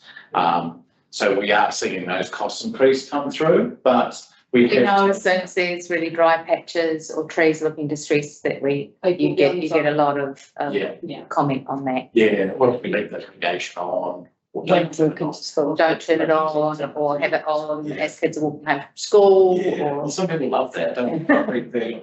I think for this, excuse me, David, I think for the contract going forward, we've only increased it where there's growth. And as you know, there's quite a bit of growth happening in Cromwell or has happened, you know, at Wurrentree with new reserves and other places where they're coming across. And just those other costs that the direct costs that David has indicated. Otherwise, we've pretty well tried to stick to where we are. But we have grouped up a whole lot of small bits and pieces into larger, into a larger budget cost centre. So yeah, it's pretty not a lot of change in where it is. It's generally growth. So there's more trees, there's more grass to mow, there's more gardens, and litter is another growth area where there's more people around creating more litter, and litter's not getting any cheaper to dispose of. Yeah, thanks, Gordy. So if we go CAPEX now, we'll just pull out just a couple of things here or might want to change some of the timing on. Next one. Next one, yeah. Look at Cromwell Cemetery. Is that on this one? It's on the last one, I think, the last one. The next page. Okay. So there should be another page there. So Cromwell, the racecourse development, and then there's the cemetery development extension there. So we've got this year, we've got some money for new beams and the plan we're working on. And next year, there's probably likely some more beams and then some start of the work. So removing some trees and stuff, and then it's getting into the work, which is the first stage is likely to be in the cemetery. It's this section on the left, the little triangle section. So towards Queenstown, that bit, and part of the development will be to plant the whole perimeter of that block and the large block at the back with plants, so they all get a start to start growing and screening the business or the industrial areas on both sides of the cemetery. That's the sort of broad plan. But once we've talked to the Friends group, we'll bring it back for the board to have a look at as well. Probably the guidance we'd like from the board is that you'd like to increase that priority. You see sort of major works starting a year delayed. If the board would like to pull that forward a year, just given the feedback you've heard. What is in the OPEX for maintenance of the cemetery? It's things like mowing, the digging of graves, all of that kind of stuff. It's not a lot of Yeah, money. about 20 or 30 grand, and that just does cover the maintenance, like David said, grave digging, the mowing, spraying, other bits and pieces that happen. We also have pest control, so we spent 4 grand on rabbit control this year, and we'll probably do similar program again this year. It can only really be effective in winter, so that's when we do it. And we've had a good result. And with the cerise orchard being now developed and the rabbits are probably going to be pretty limited where they can hide. So we had a good kill this year, and as that turns into industrial land, then we know where for rabbits to live. So we're anticipating that'll drop right away off. I think just another thing to mention is some of our, because they have compared to other cemeteries which are irrigated, where Cromwell is a dryland cemetery, there is irrigation there, so obviously that does look different. It Yeah, looks shabby though, that's not, yeah, that's not a, It's but a- there are, and we know that there are dry gardens that look fine, and that there's ways of looking at some of that. I think there is some work to be done there. Yeah. I think that if we, the hard one to say, pull it forward from what you're planning to do, because obviously, you know, you've got 30 grand over the next couple of years each year. Yeah. And then you go to 100 and then to 250 to 250. If you rush into the 100 and the 250 and the 250, are you missing bits that you, like the planning process that you should be going through? Are we rushing? Because I think it's more about, do we need to put something in that gives it a bit of a boost from an operational perspective in terms of the current layout before we move on to the next thing.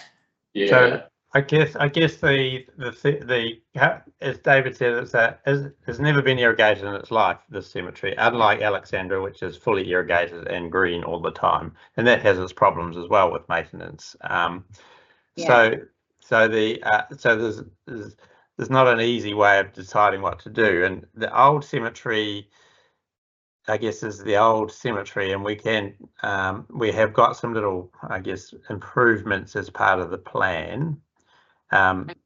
What we want to do first, we'll need to remove the pine trees on the north and the west sides, because they're well past their use date, and this will be the only opportunity we can get them down before we start developing. And you know, this gives us a space for full space, so that was part of the 30 grand leading into that 100, and then we'll need a new entrance road off Cemetery Road into the second block. So yeah, and I get all that, area. that new development, but I think that what the Friends of the Cemetery are trying to say is we need to do some work in the old development, in the cemetery as is at the moment.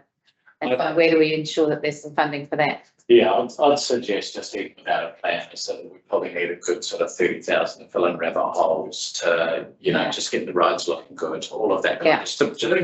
Fencing, because fencing is undeniably the first thing that has to happen, right? Well, I think fencing, Not really. that whole thing would be, you know, a fairly good whack of money, but Gordy's advice here is with the development that has happened, with the orchard going and then sort of the development on either side, is there's going to be very little room for rabbit population. So if we went and invested, you know, if we rabbit proof the whole area, it'd probably be 30 or 40,000. Well, that's really big. Yeah.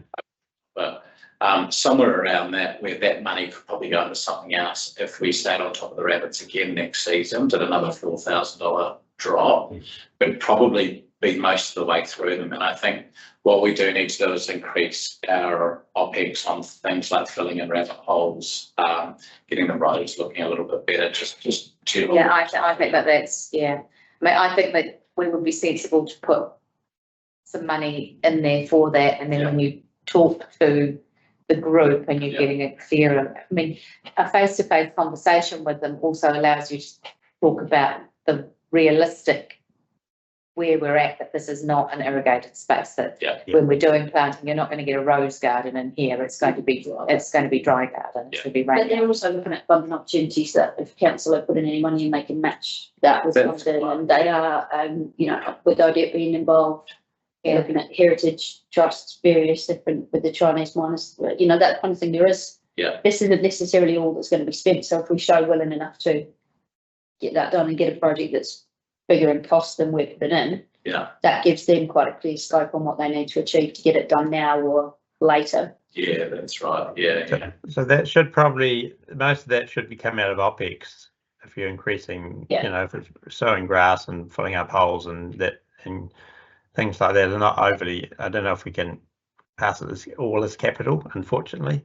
So I But we think, can come back to you after our meeting them next week, come back to the next board meeting with some more figures if you wanted to see some figures that we might want to up those OPEX and perhaps bring forward a little bit of CAPEX for.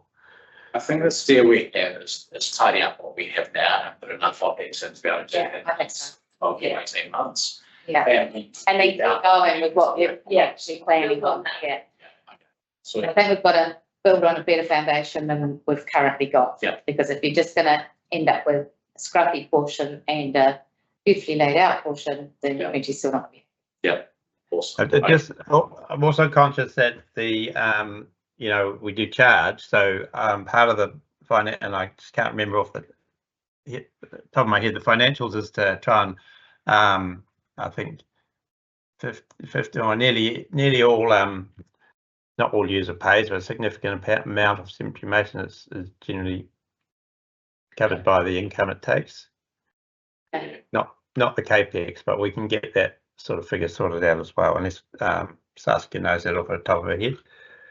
Nice, but lots and lots and lots and lots. But I think we've got enough guidance on short term. Yeah, Pretty enough, long term. long term, do what you plan to do, yeah, short term, pretty it up, long, but whatever you do, putting it up, it's got to be sustainable. Yeah. Yes. It's not doing stuff that isn't gonna last, it's gonna die off and Yeah. look terrible in here. Can we just get a brief explanation on the burials coming out of that $20,000 budget? It's also a fee, user pays, isn't it? Yeah. So that's what Sordy was just saying, that, Yeah. that actually the OPEX is covered by by what you.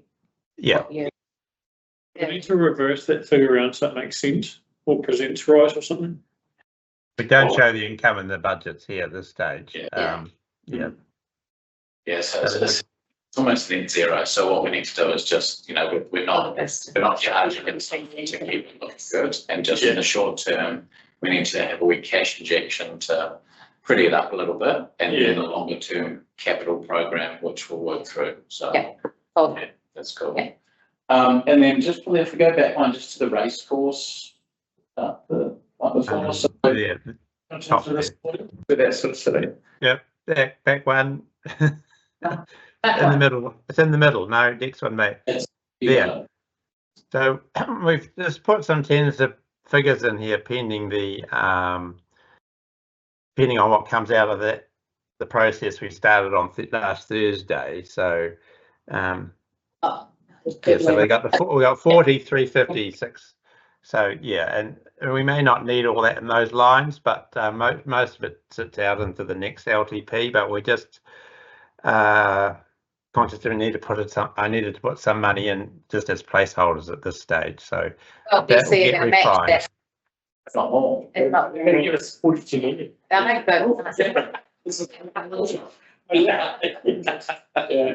Hey, Gordy, when will you have those numbers refined, because particularly 28, 29, 29, 30? Yep. Impacting on debt and stuff in our borrowing? The whole Yeah. idea is to be in early December. Yeah, so in a bit Okay. within the month-ish. Yeah. Thank you. At least it'll give some guidance of what we think needs to go there, and we can put some dollar figures around that for a better accurate placeholder.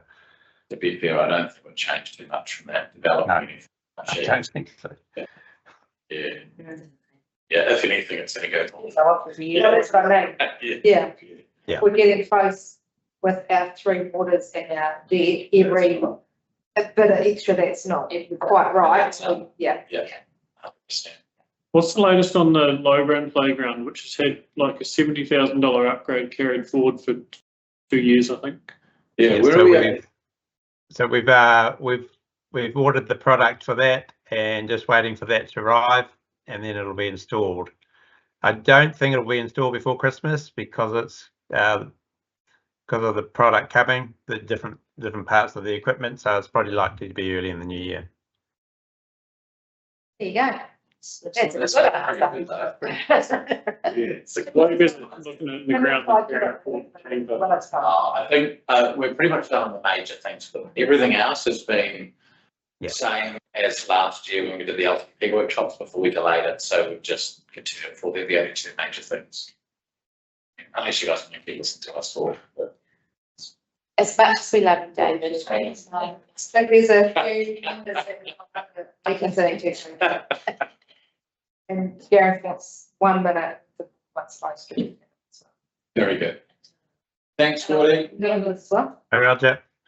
I was still going to do community vision, let's put community vision. I'm going to have to disappear at now, very shortly. Yeah, Kelly's probably shut the door for my children, so I've said it. And it takes 10 minutes to get out of Bloody Junction now, the road's meeting. Oh,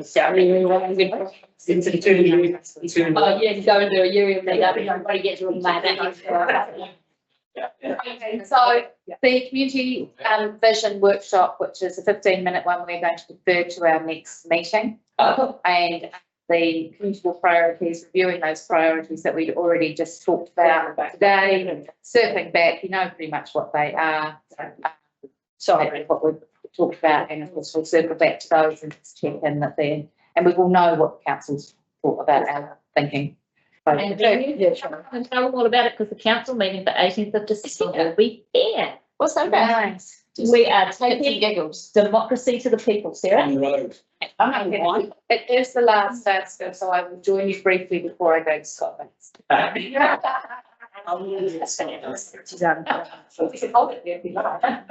you can finish it very much. That's very much. Just in line with it. Oh, I haven't. Scott Baxley. Sorry. That would be. Given Sarah's going to run, let's do Gareth for the community. Yeah. Sorry, it's Wi-Fi's just been really a bit dodgy today, so it's kind of in alignment, but. Sorry. Thank you, anybody who watched online? What are the big fingers? It's like, yeah, it's And all my comments are 42. Good stuff. It'd be nice though. they did throw that round though. They did, yeah. Simon was fairly hopeful that